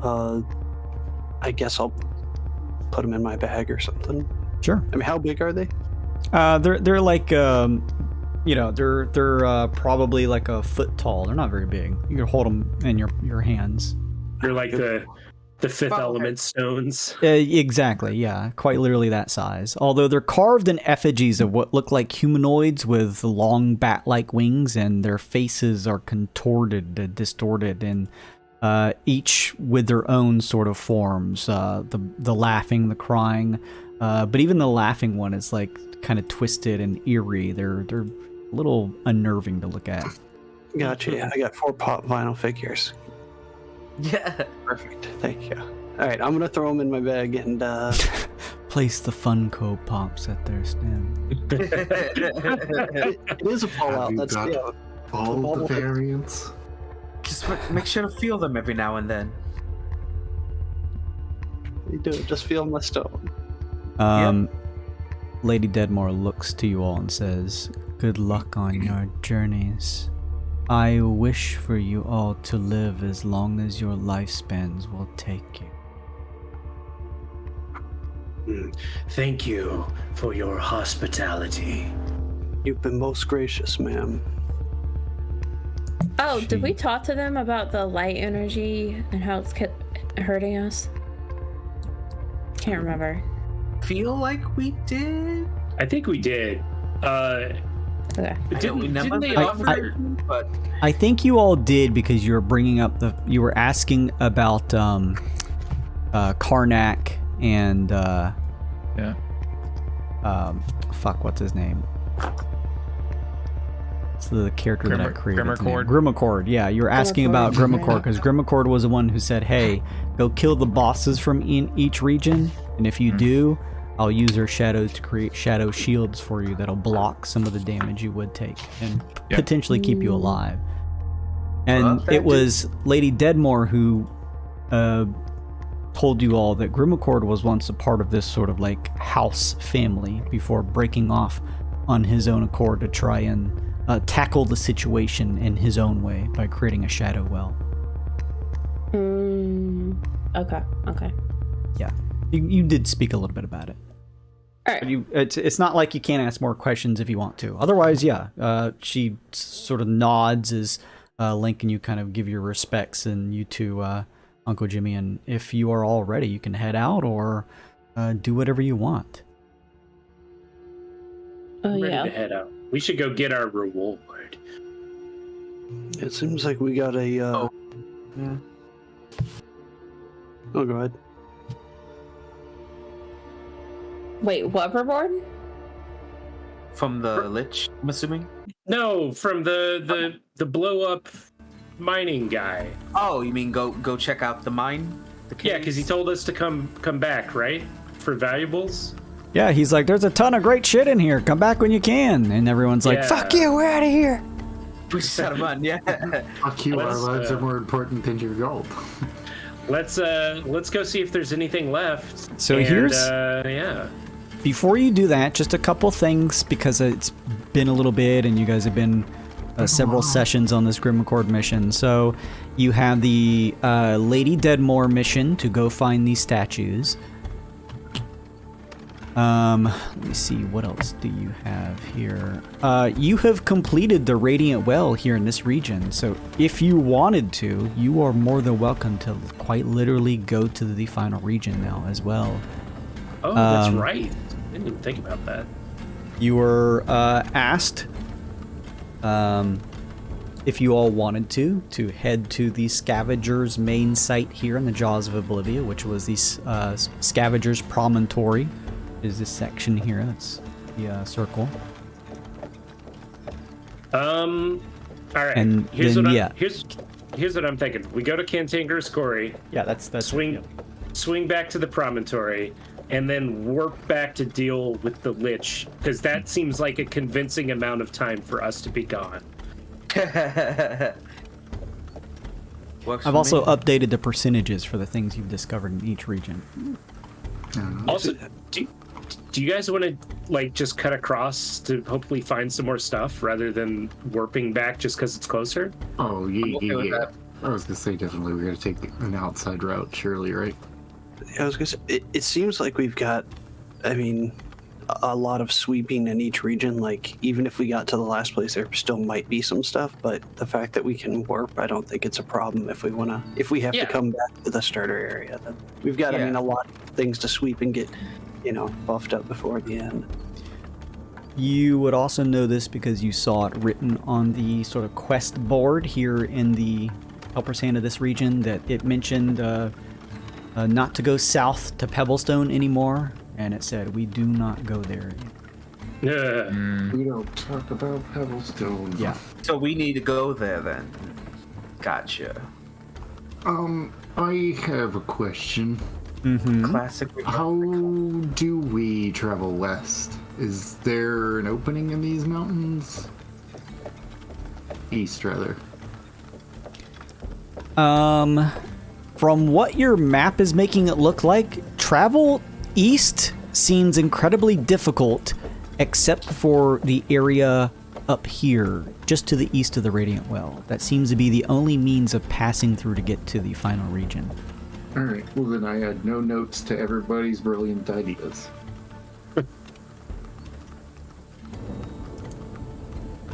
Let's go. All right, so here's the question. Where are you all going? Right now it's 6 o'clock light time, so there's plenty of light outside. The wagon is looking in pretty decent condition, so you all tell me, where are you going? What are you trying to do? We're heading up to Cantanker's Mine, I believe. All right, and are you trekking there just kind of standard, one at a time? Yeah, I think so. Okay. We want to see if there's any like hidden things on our radar, or if we get closer to one of these shrine things. Yeah. Sure. And we need one more Gleedlekin. I have a random question. Speaking of that quest board with the Pebblestone, wasn't there also something that said like beware the Blightstone? Yes. Did we ever figure out what that was? Nope. I have a note that it's a large black stone, but like, do we know where it is? We should ask Lady Deadwood. Sounds like something she would know. The Blight Yeah, Stone. other than the note warning you to be careful of them, there is no other info on the quest board. Okay. we might just want to keep that in mind then as we go forward. All right, ping me. Well, before we move, I have a Sure. question. Are we getting any near 2 radar? No, I will let you know when you do, but not right now. Only House Deadmore. I'm trying to make sense of because I think we use this one as our ping is next to being a site. Were we pinging off of Deadmore? Could be. Yeah, that's. I can't confirm or deny. I can just tell you if you ping.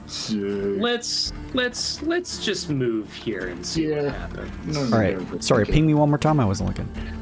Thank you. Okay. Right. Northeast. You begin trekking across the jaws of Oblivia, which you have discovered 53% of. As you continue to head north now, moving away from House Deadmore and pressing on further north. That's going to be 2 hours off the harmonic flux if you're moving at the standard pacings. That brings you to 8 o'clock light time. And it is here that your harmonic emitter inside of the wagon begins to light up a little bit. There is a site of interest somewhere nearby. And where did we get it? We got it before on this orange one? Yes. Yeah. That's Northwest. Yep. I mean, but wouldn't we have also got a ping here too then? I don't know what else. But we discovered House Deadmore already. It's got to be Dreadmore. Or do we get pings off of stuff we've already found? Yeah, to keep things a little nebulous, even if you've discovered a site of interest, you'll still get a ping. Onward! Yep. Onward. All right, shifting here, that's going to put you to 10 You o'clock. get another ping. That's one blip off the harmonic flux mana, and you get another ping. Oh, son of a bitch! Actually, hang on. You get 2 pings. Oh, son of a bitch! I think we go west. Okay. But we would have gotten a ping here if there was anything west of us. Pingus. And we didn't get a ping here, so I say we go east. Yeah, I feel like east is good, or southeast, either one. No, southeast we would have pinged. Oh, true. Yeah, no, east. Yeah, I feel like east. Like Minesweeper. Yeah, but it basically is, yeah. Northwest. I don't know. It's a crapshoot. There's no way of knowing. It really is. I'd say northeast. If we need to go back, we can. Northeast. Let's do it. All right. Moving here, right? East. As you do, that is This just one orange. that is just the time as the Gleedokin in the sky begin to recede and blight time comes around. So far, so good. No encounters, no battles or anything like that happening thus far. But no ping. As you move here, you get 1 ping. Okay, hold on. That means that there is something here. Be the one. No. Yeah. It would have to be here because if there's something here, we also would have gotten a ping here. This was a double one. Yeah. So it means there's one here, and then it's either this one or this one is a thing. Well, But I don't think there would be 2 in. I say we try this one. Good with that. I'm trying to logic this out into actual I'm literally playing Minesweeper right now. Yeah. Good. That was kind of the point, is to make it a little nebulous and make you figure some stuff out. Oh, all right. So are you moving west now? Due west? Yeah, let's do west. All right. Due west. I'm going to require a navigation check from Uncle Jimmy because it is blight time. You are in abject darkness. Oh yeah, we should probably rest after this, I guess. I've got out your advantage if you need it. Yeah, after this, you've got one more space you can move without threatening okay. to exhaust yourselves. You get your advantage. 22. Yeah, you're fine, Uncle Jimmy. As you press on through the darkness here, let me see if I have coherent song here. Main music. Hang on, just a. Does anybody know what session this is? Sorry, I'm just trying to clean up. 28. 28. Oh, sheet. Sheet. Oh, sheet. You change the music. Torches on your wagon light up the rocky terrain as you pass through here. That is the only thing you see. Outside of that, you see no cresting of the mountainous hills in the distance. You're at blight time, you only see as far as the light extends. And as you press forward, there is a certain chill in the air, but not from the wind. Something else that makes your bodies begin to tremble. As you crest over one of the rocky hills, you're assaulted by this sensation, this force, as moving into a clearing in the rocky terrain, you see from the torchlight the bottom of what looks to be a massive obsidian stone that floats 20 feet in the air. You can only see the base of it. You feel a massive enervating sensation. Everyone please make me a Constitution saving throw. Guys, I think we found the Blightstone. Well, speak of the devil. Constitution, you said? Yes, please. Oh, man. Not feeling Crit good. 20. Tyner. Good job, Tyler. Oh no! I was gonna say I should grab. Oh, my I didn't. I knew I should have used my card. Tito Jaime. Okay, let's just go to sleep on the Blightstone and rest off whatever terrible debuff it's about to give us. And God, why didn't I use? Don't bite the gobstopper. Let's see. Okay. Is that for you, Professor Bart? Sorry? Was that card for you? Correct, yeah. Okay. Professor Bark, you feel this enervating energy that saps at your very existence, it feels like. You take 2 levels of exhaustion. whoa! Tyne, you take 1 level of exhaustion. Oh my God! Even on a crit?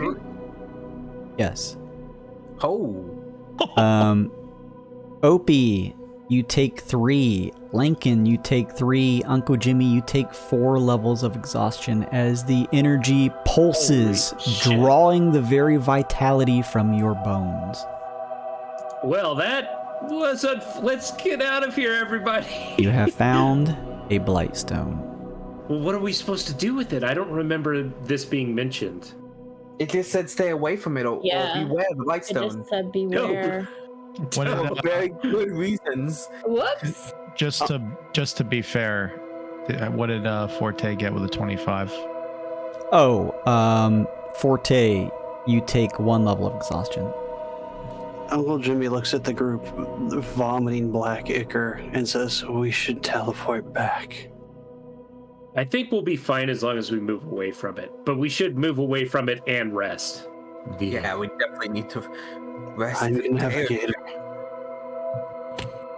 You can All do right. it. Where are you pressing on to? We want to go southeast and head that direction. The Scuttle Shrine where it's safe to rest.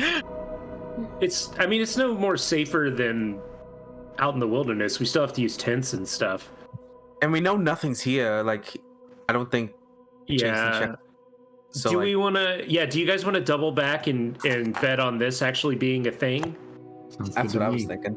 All right, let's do that. Hopefully, it's not another Blightstone. That would be unfortunate. Yeah. That's a wipe at that point, wouldn't it be? Jimmy, build a giant cannon and blow this thing up. It sucks. I hate it. How close were we to the Blightstone when it zapped us? Like within 20 feet. It's like getting within 20 feet of the elephant's foot in Chernobyl. Yeah, you're in like abject darkness here. So you felt this feeling that was coming on, but as you crested the hill, it's like right there because here in Blight time, you cannot see your hand in front of your face without light.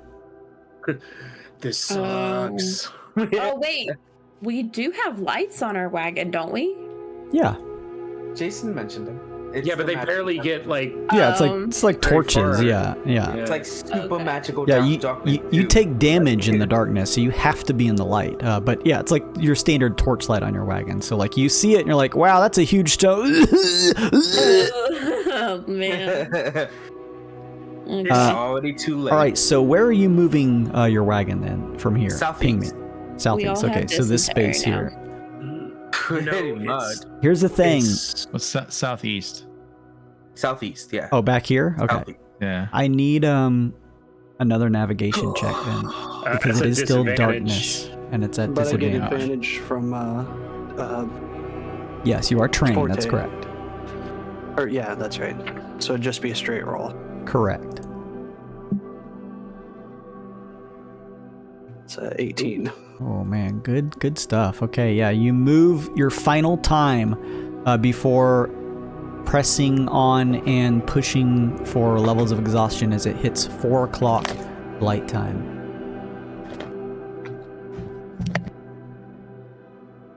Rest. You know, I feel closer to death than I've ever been, but it's still less painful to me than the light well. It actually kind of feels good.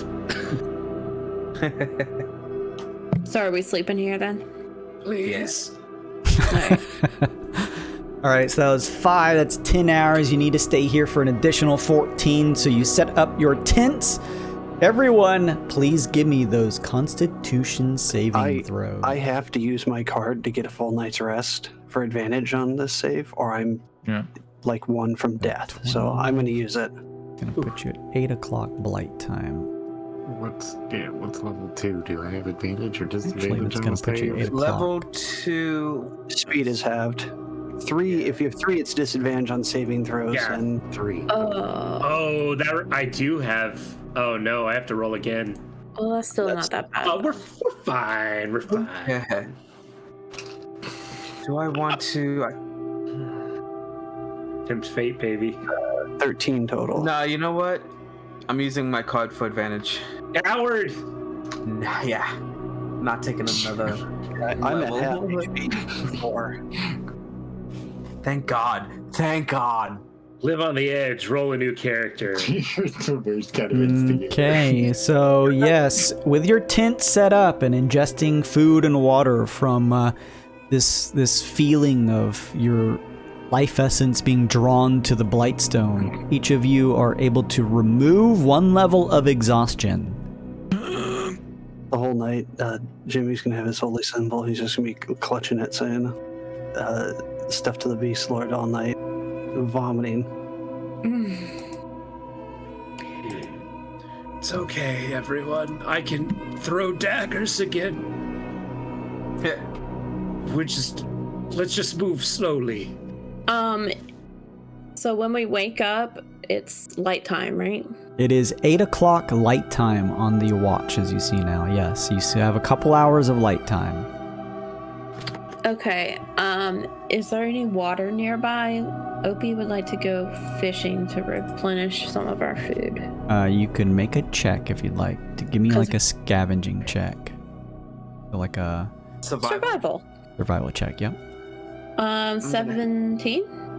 There is a small body of water nearby, yes, that you could attempt to make spend an hour and do a little bit of fishing to see what you can catch. It's under the Blightstone. Yeah. Okay. Opie would like to fish. Just as a reminder, because I haven't fished in a while, I have advantage on all ability checks made using fishing tackle. Would make total sense for Opie, yeah. And I can catch enough food to feed yourself and up to 10 other people each day. We're up to 10 other people. Although this isn't a day, this is just real quick. So. Well, I'm saying if you spend an hour doing it, we could say that you catch what do D&D characters need to eat? How much does it tell us pounds for how much people? Let me see. Oh. I thought it was just one a day. 1 pound of food a day? I thought that's what we've been doing, yeah. Okay, so make a check. Give me a check, and then if you're successful, you'll have garnered, 6 pounds of food? Oh yeah, That's a nat you 20. find 10 pounds of food, and you'll get a good luck card. Oh, hell yeah. Was I supposed to get one for my 20 on the Constitution check, or was that not the Sure, check? you can have one. Take one. There you go. You can have one. He's such a benevolent ruler. Right? Fair God.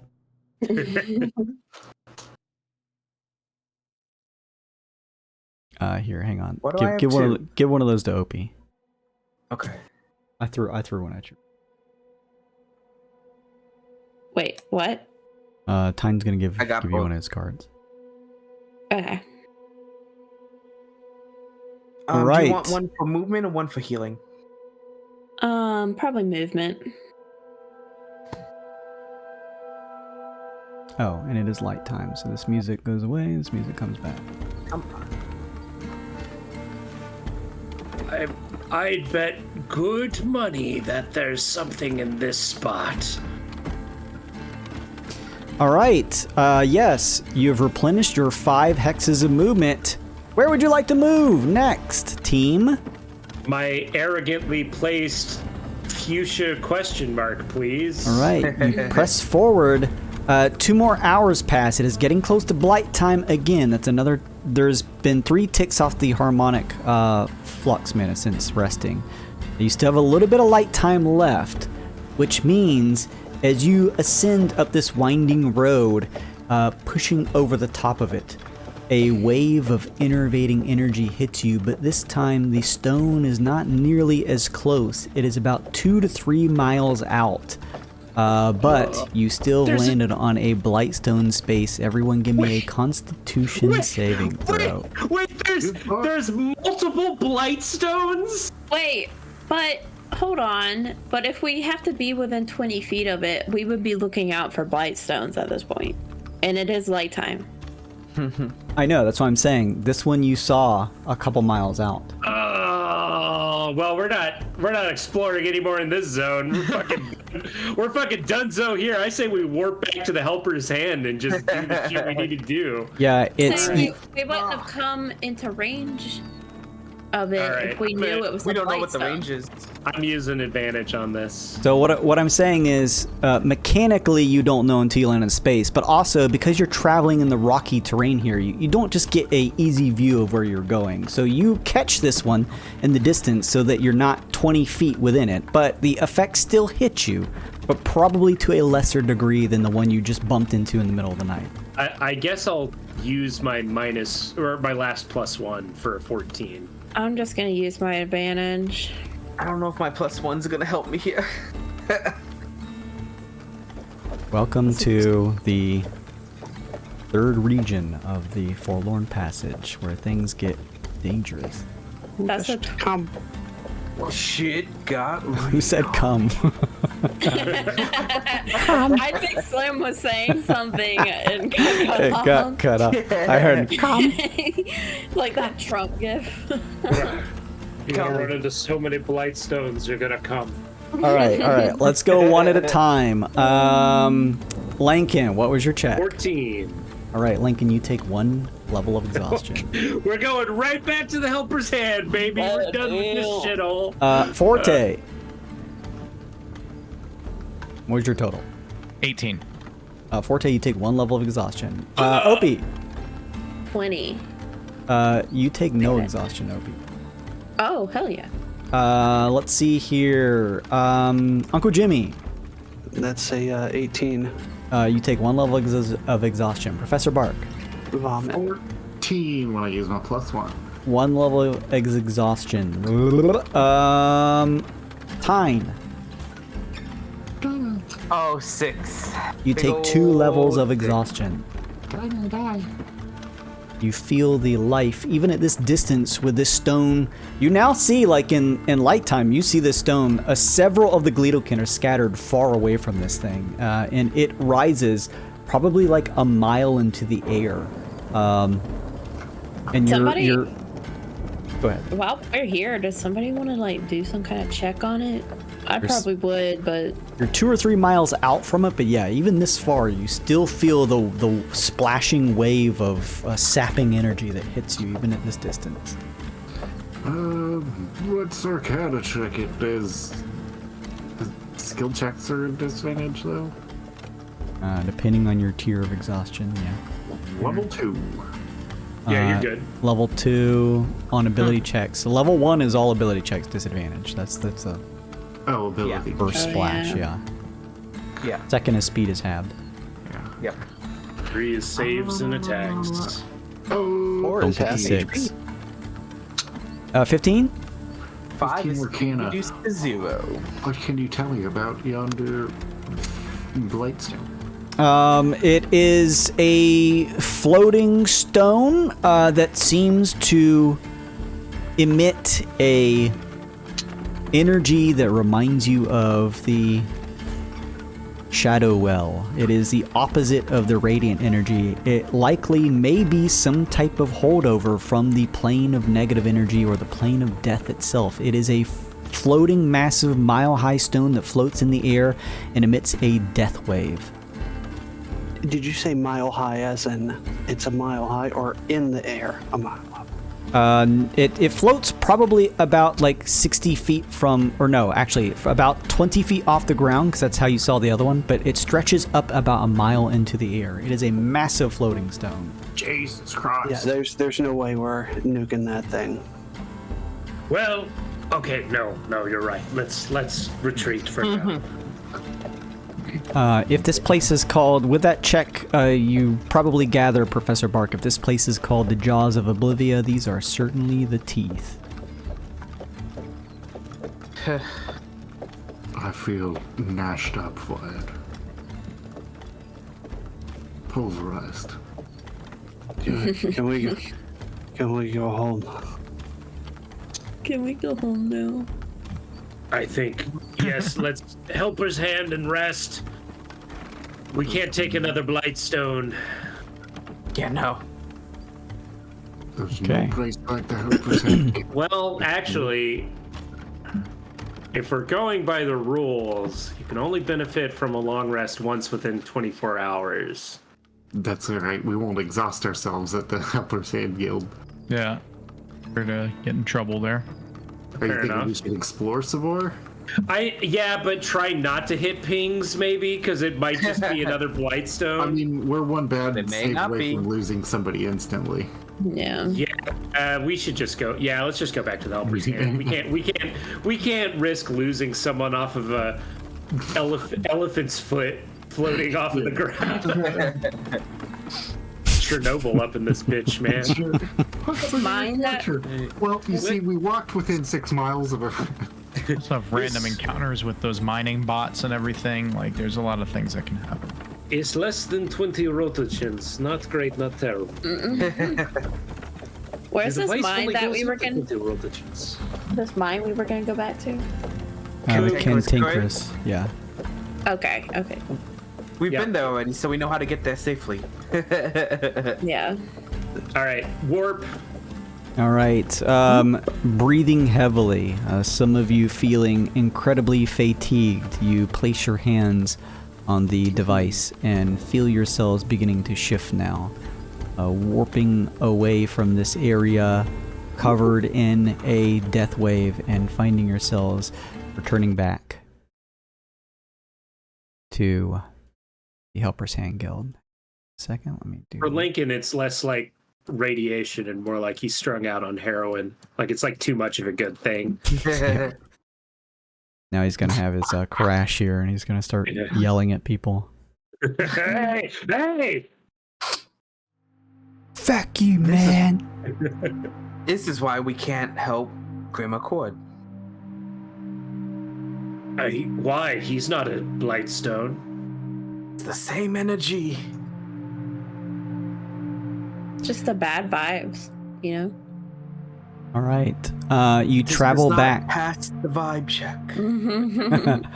Travel back to the Helper's Hand Guild and push through the doors, finding yourselves at least in a safe place once again. So we can't rest yet. We did it. Bust out all those lesser restores. That's Greater restore. We don't have greater restore. It's a high level thing. I mean, what I'm gonna say, because I find tracking every extra little hour to be stupid. If you want to say like from here we want to wait 24 hours and just sleep in a bed, then I'll count that as a new long rest. It might not be a bad idea because I'm at disadvantage on all attacks, which sucks. As far as you all know, you are on no time constraints currently. So Yeah. as far as you know, you can sleep whatever amount needed to get this away. It just is a basically really, really scary hindrance as you traverse at least this zone. I mean, really, the only time constraint we're on is losing harmonic flux points. Harmonic, yeah. Correct. Yes, they will continue to go down, which means the things you bump into outside could become more and more treacherous. But I mean, we do have 77, so I think we we should take a sec. Yeah. Check the quest board too while we're here. Yeah. The Helper's Hand Guild tell you that you are more than welcome to set up camp right outside where things are still relatively safe, or you can rent a room here for 5 gold. It is up to you. 5 gold a night. Hell yeah. Native money. I'll Yeah, buy rooms. Oh, dope. Thanks. Cool. So if that's the case, it is just a question of how many nights you intend to rest here to recuperate. I think we should stay until we can leave at first light. Because we were also getting to like the 1 square in the light Right. travel. Yeah, it is currently 2 hours till light time. Like 24 hours, sleep, and then leave at light at first light. Basically, that's what we're gonna do.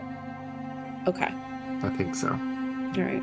So how long is that, Jason? And how many harmonic flux points is that? So you said, are all of you resting off all of your exhaustion? No. Shit. Oh, I thought we were just gonna do 1 rest. Yeah, actually, Lincoln probably needs 2. That's fine. I mean, At the Jimmy's Yeah, at Uncle you at Jimmy's 5, aren't you? Or 4? I'm at 4. Oh!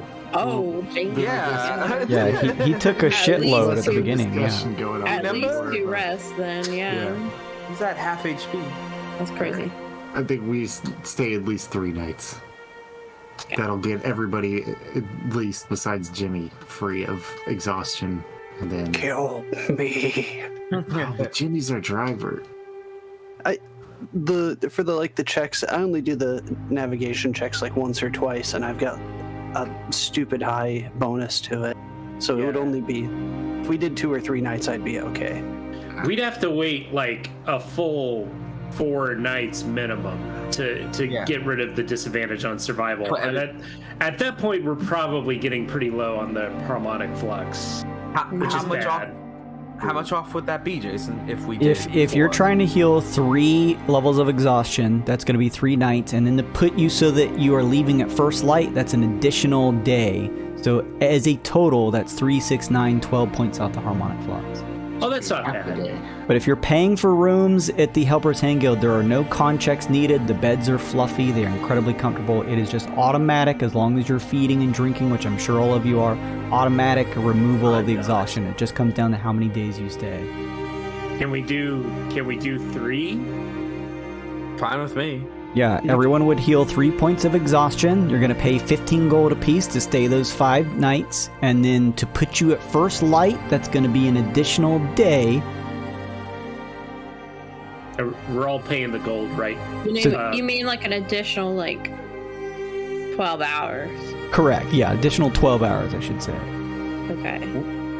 We're all All paying right. the gold, right? Because Professor, you mentioned something about paying. I'll pay mine. I'll pay mine too. Who's paying what now? Yeah. Okay, Whoever so doesn't. Let him finish. I want to hear what he says. So what was it? 20 gold for each of us? 15. Was that 6? For Well, all it'd be 4 days? 15 for 3 days, 20 for 4 days.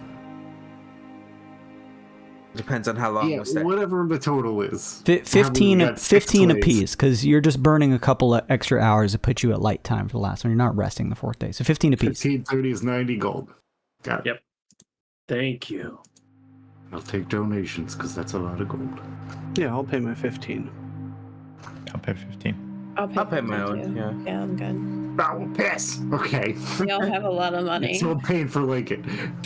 And if we have a couple days here, that would be easy for like Lincoln to make some arrows and us to make sure the cart's good and restock Yeah, I and was sort of gonna- whatever we need to.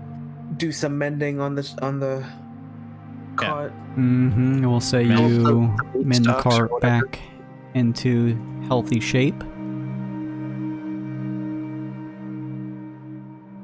All right. The chum buckets or whatever they are, the fat Yeah. buckets. Can They only need to refill on the last day. yeah, here's that for this. I'm gonna refill the water too. Oh, and here, one of the Helpers Hand Guild attendants is going to. You guys are on this map, so don't look. I'm gonna just mark something here on this other map before swapping back to it. The Helpers Hand Guild tell you that you're going to want to head almost due east from the Radiant Well on your map.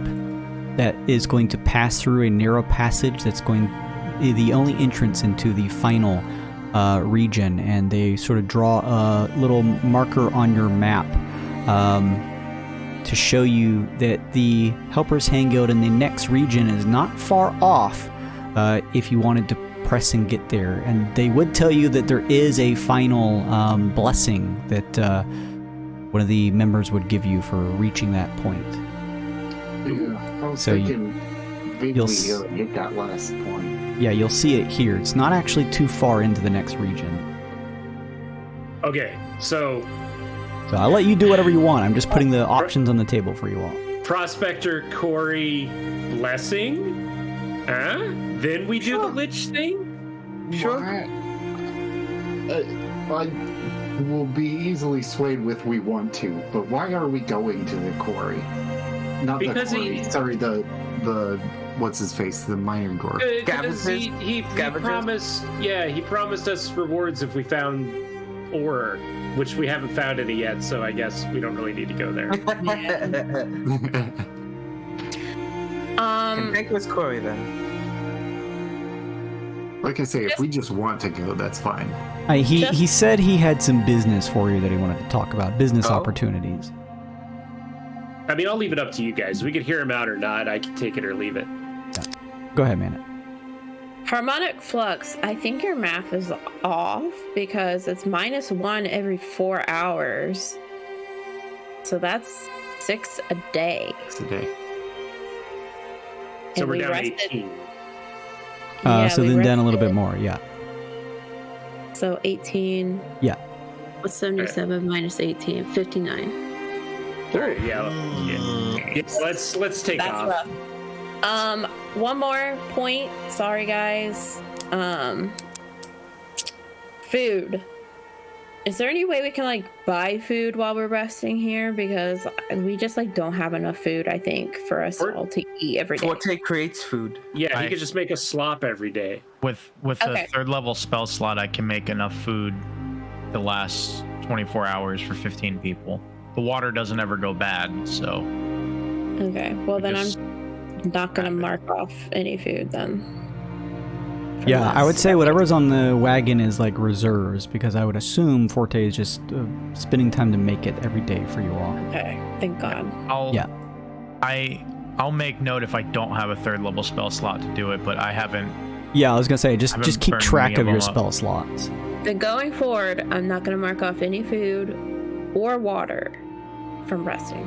Right? Is that right? Water, yes. Unless Nick mentions otherwise, yeah. Okay. Food or no, it's food and water. It's food It's and both. water. Yeah. And no drafty because little shit doesn't eat. Oh, little shit. He doesn't need to eat or feed. Couldn't. Wood? How much wood should I be marking off? How much would I Yeah. Wood marking off? You're only using wood if you're like repairing the cart Right. with wood. Okay. Okay. And me and Nick can just mend. Yeah, over these So- couple days of resting, if I need to specifically tell you, I will. But I'm using Occam's razor, so yeah, between the two of you would just be using your mending to heal the cart. So I didn't mark off any wood. Okay. Perfect. I'm in good shape then. Let's go. All right. So what's the game plan, team? I guess we're heading to Cantankerous Quarry. We're struggling right now. Do we want to go through this line that we haven't seen? Yeah. Let's do that. A brilliant idea. Okay. So it is just morning time. So you have a full day of travel. You have spiked treads, so you got 5 spots of movement. Ping me. You heading down to this one here? Southeast, east, either one. Yep. Okay. And then east. Another tick off the harmonic flux puts you at 2, and let me see here. I'm just gonna assume that you move 1, 2, 3, 4, 5 spaces, correct? Just due east, right? Indeed. Yep. Okay, so as you move, right here is when an event would trigger that would normally be somewhat detrimental to your mount. However, it is a giant hamster in an impenetrable ball. As the rocks below him let loose and a stone from up above slips off a perch, it would have cascaded into the head of the mount. But little shit just sort of looks up a little scared, falling onto his butt before the rock just sort of bounces off harmlessly, bounding down the hill. Oh, shit's the best. So 1, 2, 3, 4, 5. You get here. You're 1 space away from the Cantankerous Quarry. You could try to push to get there, but that's up to you. So that's 1, 2, 3, 4, 5. So that's 10 hours. That's going to be 3 points off the harmonic flux, putting you at 10 light time. You still got a level of exhaustion, right, Jimmy? I have 1. Yes. I don't think we should push it then. Nope. Let's rest. Damn it, I did it again. All right, then. In that case, you all settle down for the evening. That is 10, so 14. So it's going to put you at 10 blight time, but then puts you just at 1 light time. So you have 3 more points off the harmonic flux, but you pass through the night, and everyone give me a con check as you set up your tents. As long as you don't roll catastrophically. Yeah, Should I didn't be roll good, Uncle Jimmy. catastrophically.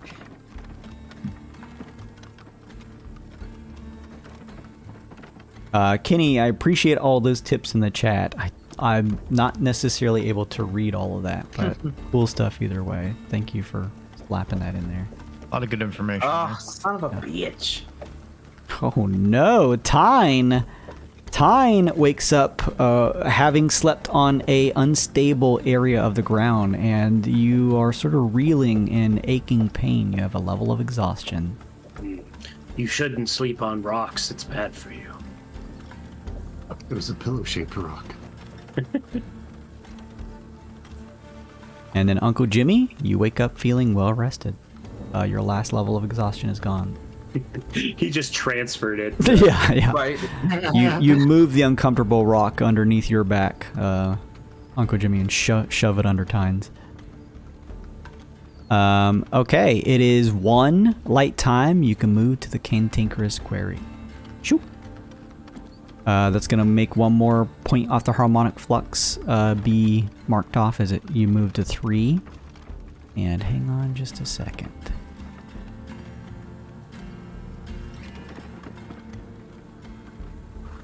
Let me go over here real quick.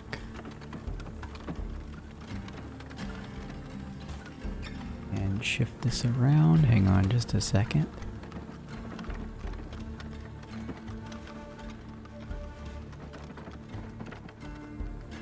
Hold please, changing maps.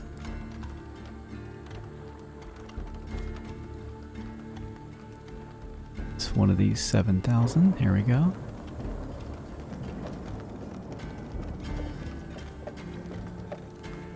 Alright. As you press forward, heading up ahead, you remember this spot, place you visited several days ago. You were helping out a small little gnome who was trying to traverse the area and make his way over here so that he could check out what lie inside the Cantinger's Quarry. Fleechler was his name. As you begin to press forward, you see a couple different tents that are now set up around the area. They bear the symbol of the scavengers. As you press forward, you hear a call from the distance as a familiar voice says, "Well, looky who's poked their heads back up again."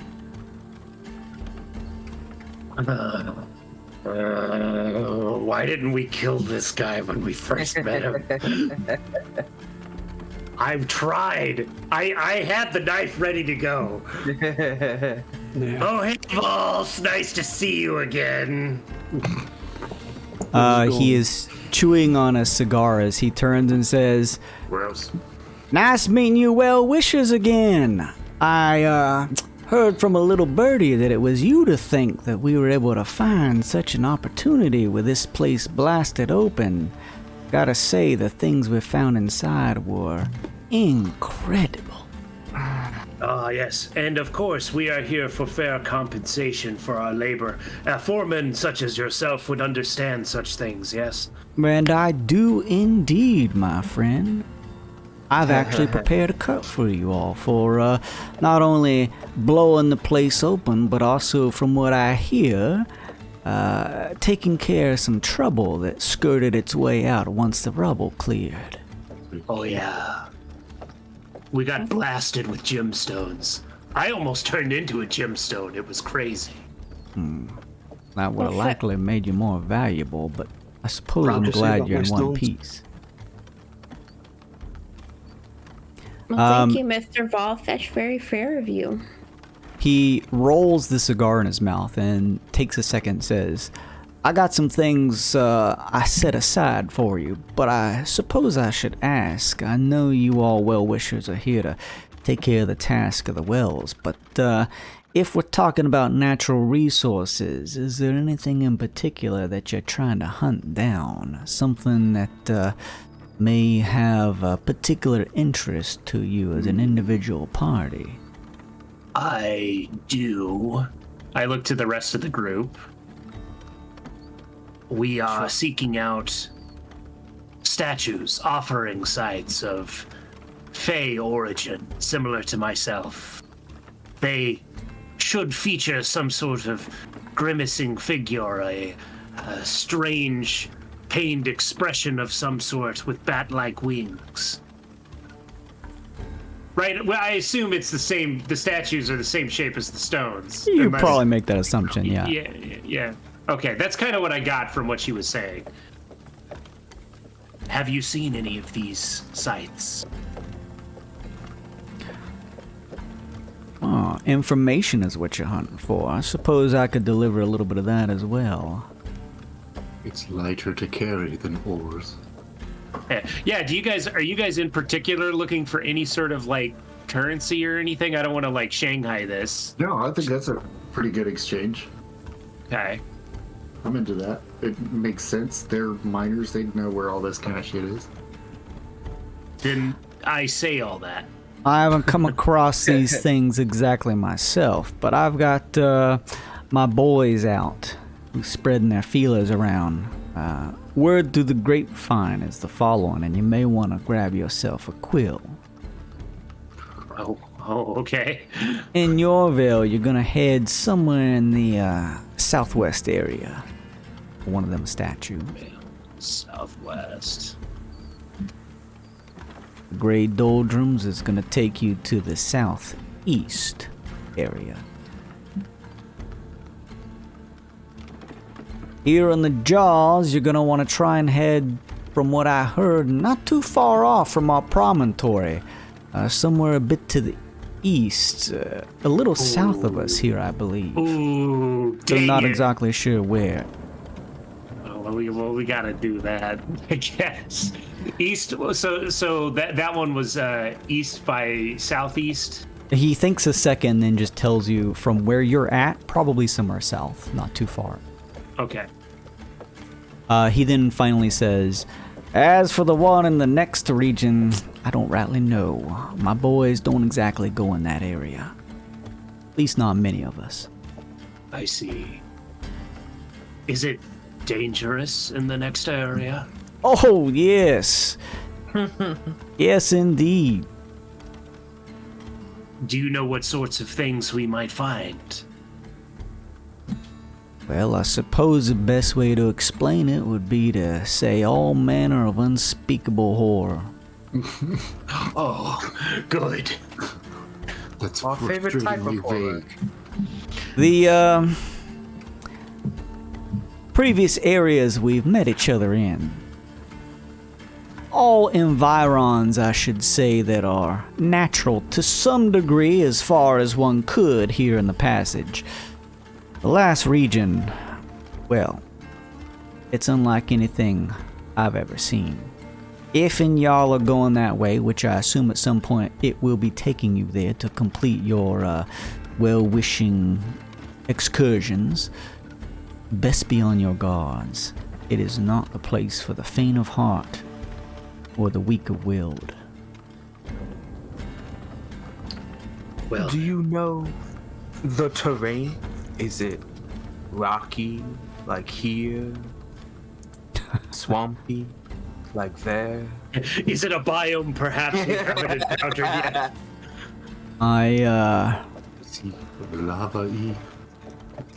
I'm not rightly sure I know how to explain it. You just Son have of to a see bitch. for yourselves. Oh no! I am betting money. It's like horrible diseased fungal overgrowth, like Kalid or something like that. Well, can't prepare for that shit. Let's.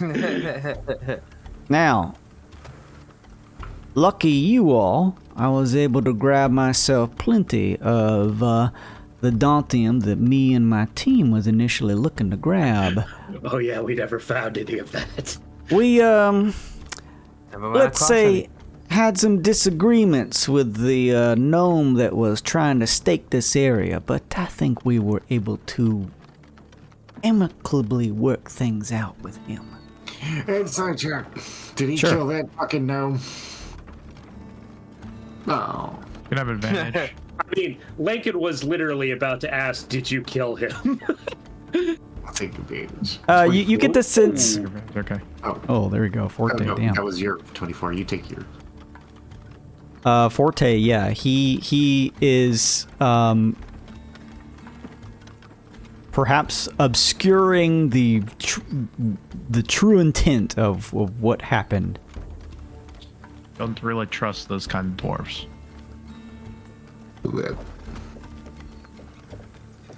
He's not telling you the full truth. That's what you get from that chat. Yeah. Does the gnome live? Oh yes, he's still alive. Yes. Is he in your captivity? Yes, indeed, he sure is. Ah, amicably, I see. Man still lives. We're just hoping that he may be able to provide us with some more useful information. A man of his age with information and, let's say, some nice resources with those explosive barrels of his could mean that there are much easier times breaking into some of the places around here without us having to go through the expensive maintenance of some of our construct vehicles. I suppose if it means less constructs out on the road. Indeed it would. Lincoln, for some reason I remember Lincoln not liking that gnome very much, but I can't remember why. I think you all collectively were a little cursed with him just because you were in such a hurry. Yeah. I think yeah. He did come through for us, but Yeah, he did literally nothing wrong, but everyone was just a little short because you're so needing to get to someplace so quickly. I don't know. Is this like a thing we care enough to try to get this gnome out of indentured servitude of making explosives? No creature should be captive, is my answer to that. Oh, I thought you were just gonna say no. Yeah, that's what I thought too. No. Burn this motherfucker down. Lincoln takes his skull off and points it back at the rest of the group to whisper to them. That's rightly creepy. Perhaps if we are not in dire need, we could forego our part of the cut for releasing the gnome, if you wish to see him free. That is very shrewd of you. I am part Fae after all. Bargains are kind of our deal. Well, call it a deal. I like it. Save the bloodshed. Put the skull back on. As for our cut, that gnome was very helpful to us and others in this area. Perhaps in lieu of some of what we were owed, you could let him go free. I'm sure a wealthy individual such as yourself could buy the explosives from him like normal. Make a persuasion check at disadvantage. Oh, with disadvantage. Nope. I can't help there. Dang it, I should have tried to charm him first. I keep forgetting that I have charm. Oh, yeah, I didn't know you did. Yeah, because I keep forgetting to use it every single time. All right, disadvantage. Nah. 11.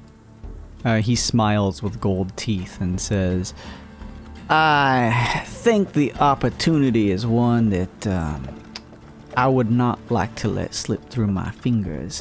I promise you he's fine. We're just picking his brain over at the promontory, trying to get some more information on perhaps his process on how he creates his explosives, things like that. He is no matter to our affairs. I found all kinds of interesting things in this quarry here. Not only did I find a collection of valuable minerals and ores that you could all sell for what I believe to be a hefty sum back at the helper's hand, I also found some biological materials, stuff from some old dead things. Again, if y'all are looking for anything in particular, let me know. Otherwise, I'd be happy to slough some of this stuff off to you all. What was that gnome's name again? Fleechler. Fleechler. Jimmy's gonna open a cigar case and point to it being empty and look at him. Mind tossing me one back?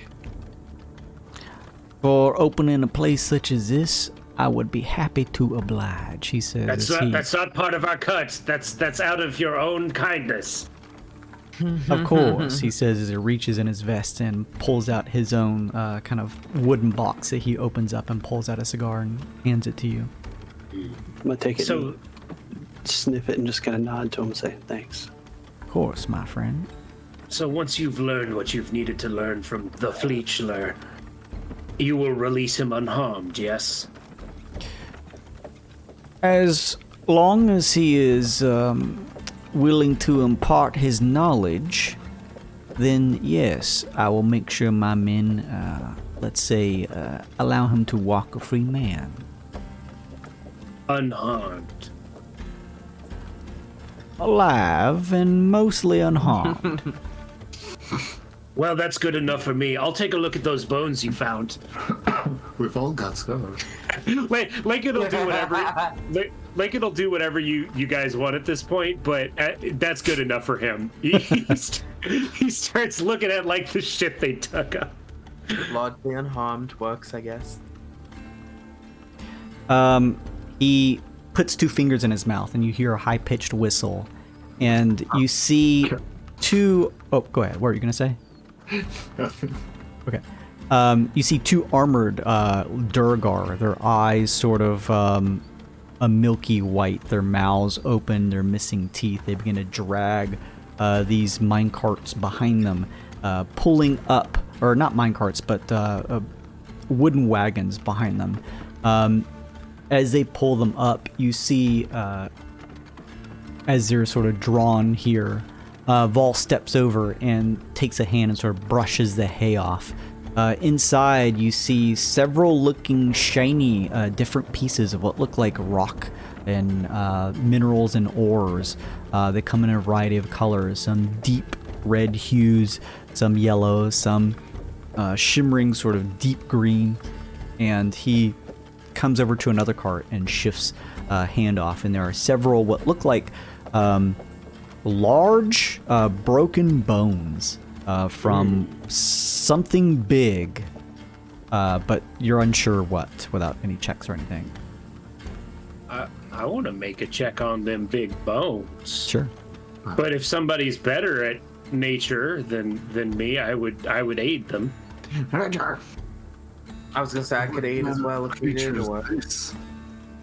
I aid you, but I may not need it. Fish for that Professor crit. Bark, yeah. Professor Bark, as you study the bonework here, these things are large. Even with a 24, Professor Bark, you are unsure what creature these things belong to, but you are able to denote two things by studying the bonework. A, whatever the creature was, it was incredible in size, larger than a sort of great elephant. On top of that, the bonework has this sort of structure to it that is different than most normal biology, and you actually would think that whatever this thing came from, it was probably aberrant in nature. Ooh, aberrant stuff. What? Does it look like we could do anything with it with the 24, or is it just like a valuable like marrow that we could sell? Or It something certainly looks like if brought to the right person, it could sell for a decent amount of money. Do we? I don't think we should go all the way back to House Dreadmore, but it seems like they would be the most interested in buying it off of us. Probably. Well, I mean, we're probably gonna go back there eventually because of the statues. Yeah. All right. As long as we can carry it, then we're good. Yeah. Yeah. Is this able to fit on the cart?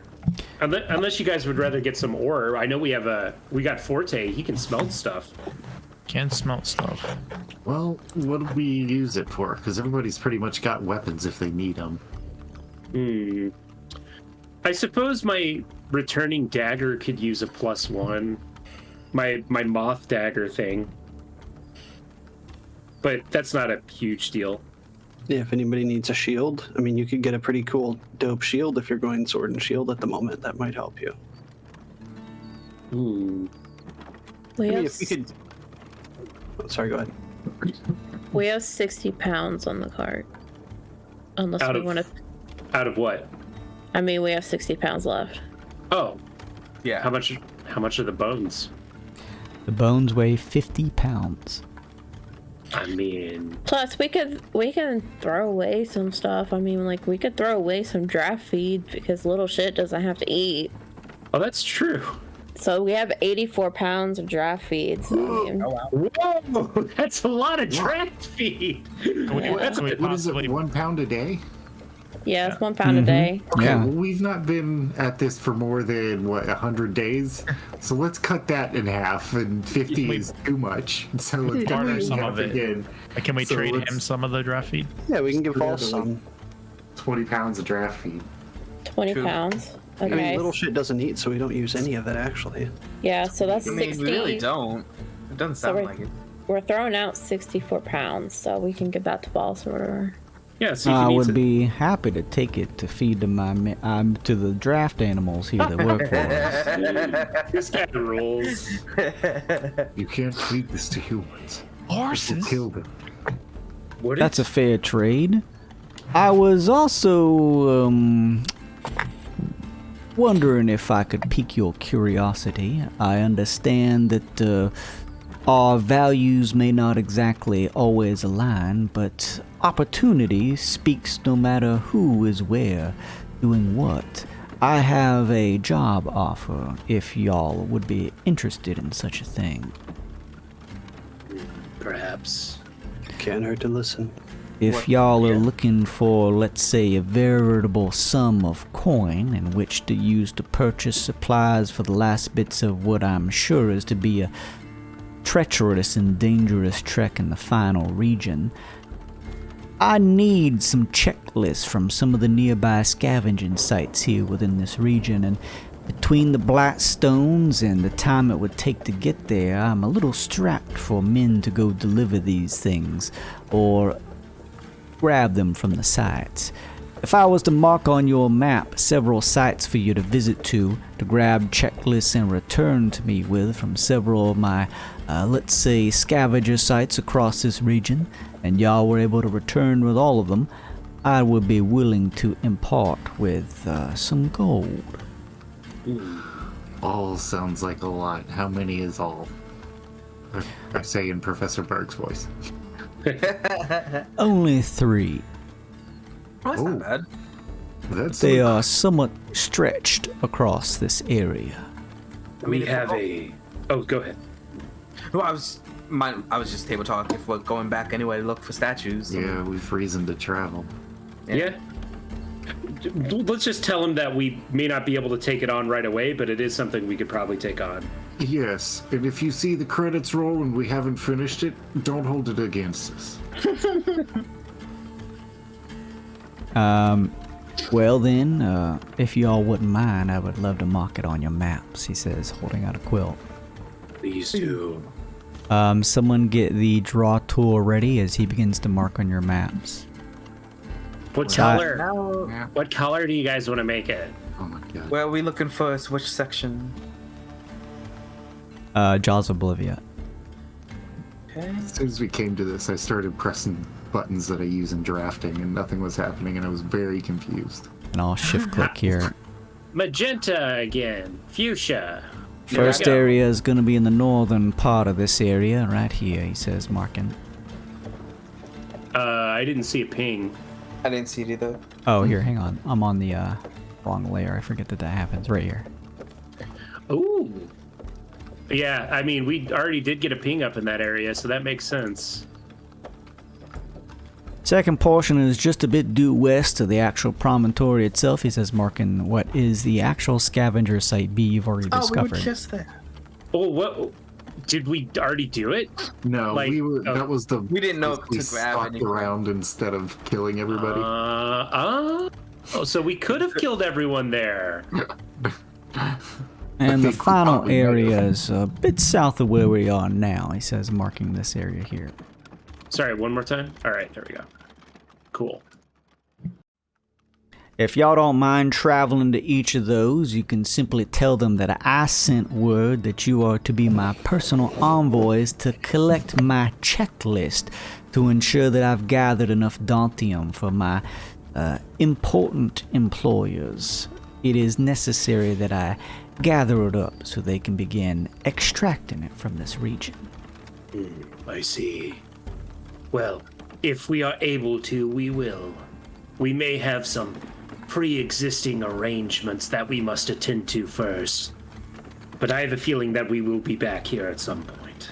Oh, of course. I'm sure the opportunity between me and those of us who are stretched thin around here will continue to be open to you all, should you find yourselves with some free time at some point in the future. May give you a reason to skirt around the area and discover more things. Just keep them eyes open for more than Blightstones. Those things have killed more than a few good men. Oh, you don't say. Well then, okay, we have a quest from this guy. We still don't know where the stone stuff is, but we have a better idea of where they might be. What do you get? Are we still heading to get the blessing now, guys? What do you think? You're close. You're 1, 2, 3, 4, 5 out. Or did you want to try going south and try see if we can find the Fae thing? I think we should at least see what we're up against, because maybe that gives us a better idea of what we shop for. Yeah. That True. sounds good. Let's do that. North. or northeast, whatever. And who knows? What the mystery prize could be anything. It could be Another mystery prize. something that we wanted. I'm gonna make these green boxes. What are the green boxes? The maybe general area of where a Fae statue is. Okay, gotcha. All right. Vol says, "Well, wishing you the best of luck going forward. If I see y'all again and you're in one piece, then I'll know that y'all are doing well for yourselves. Be safe in your travels." Thank you. All right. Let him go alive, please. You begin to head out from there. Ping me. Northeast? Here? Yeah. All right, good stuff. So far, so good. You've avoided most of the hassles and things going on here. All right, that puts you at 5 light time. Ping me. Can we straight on the Neverland? Straight on to Morn. All right, straight on here. Okay, let me just take a look at this here real quick.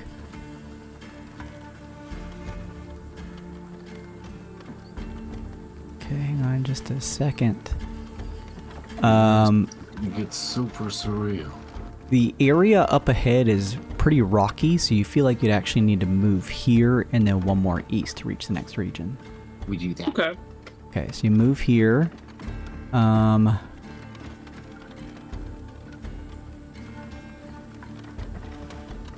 As you're moving through this area, an event happens as several pieces of dust and flecks are kicked up as the air picks up here. Everyone give me Constitution saving throw.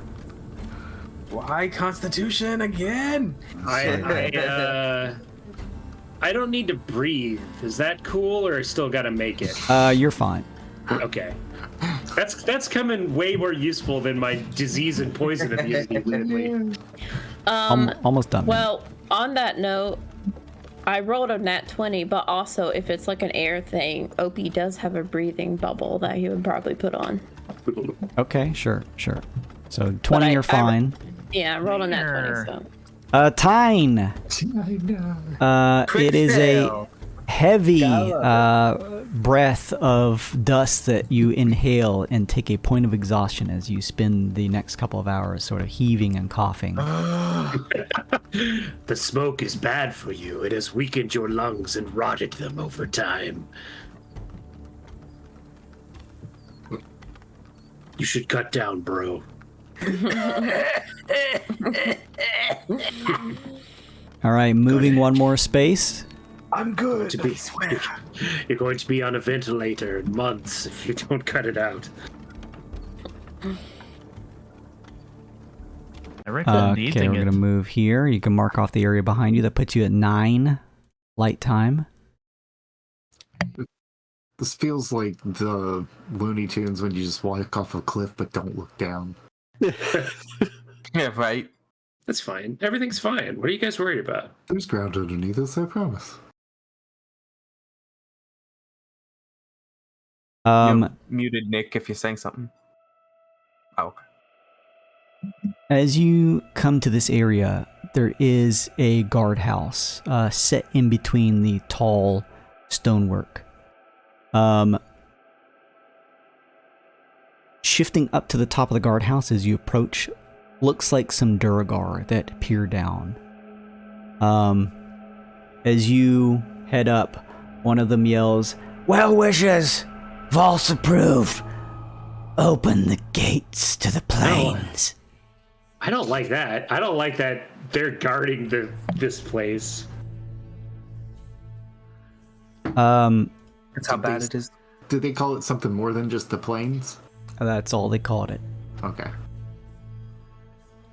This music. I'm sure it's fine inside. I'm sure there's nothing like weird or disturbing. It's just the body of a giant dead god, and its blood is boiling like lava. It's definitely gonna be Caled because I can't even see like the little pink, the flesh colored, the red like pink color. Right. As the wooden doors begin to shift and creak, opening for you. The sight ahead to the new area immediately blinds you for a second. It's each of you have to throw your hands in the air to block the sight of the area up ahead. The sky of the next region pierces with a almost blinding light that sears your skin. As you look ahead, you see what appears to be a region that stretches on and appears to be covered in what looks like on the ground it made of flesh. As the guardsmen yell down below, "Careful in the flesh plains." No. The flesh plains! Oh, it is... I do not like this. And with that is where we will end tonight's session. In the flesh plains. No. Things really fleshed out. Oh. The jokes just keep coming. Welcome to Caleb. Thank you everybody for joining us tonight. Thank you, Kenny, for all of those tips. Sorry I cannot read the mountain of information you're delivering in the chat. It's all helpful, cool stuff. I'll have to take a look at it outside of the chat. Yes, team, welcome to the final region, the Flesh Plains. You'll get your map filled out once you reach the Helper's Hand Guild here, as you typically do. And you can see what your final blessing is. In the meantime, thank you everyone for hanging out with us and joining us tonight. I appreciate it. Thank you, Mousy. Thank you, Mama Bear. Thank you, Mirza, for stopping in. Thank you, Pips and Pixels, Light Yagami / Tiberius. And thank you, Kenny, again for stopping by. If you haven't already, please give the channel a follow. We're 2 follows away from 850 followers. That'd be really cool to hit that milestone. Thank you all so much for stopping in. If you want to check out more of what we do here, go take a look at our links. And I have a open seat on my Thursday evenings for D&D. You should come check it out. It's really fun, and it is spelljammer centric, so go check out the details in the chat if you'd like to come play D&D at 8 p.m. Eastern time over on Thursday nights with me and a group of really good folks there. That is it for tonight. Take care of yourselves out there. We'll see how the party does with how they handle whatever comes next in a plane just covered in pustules and stretched flesh that marks the area here. But that's it for us. I'm headed out. We won't raid anybody tonight or anything. Just take care of yourselves. Drink plenty of water. Stretch your legs. Goodbye, everybody. Bye. Goodbye. What do you guys think happened? One of the players Robbie played with got carried away and killed him. Well, that's kind of far out. Mazes and Monsters is a far-out game. Swords, poison, spells, battles, maiming, killing. Hey, it's all imagination. Is it?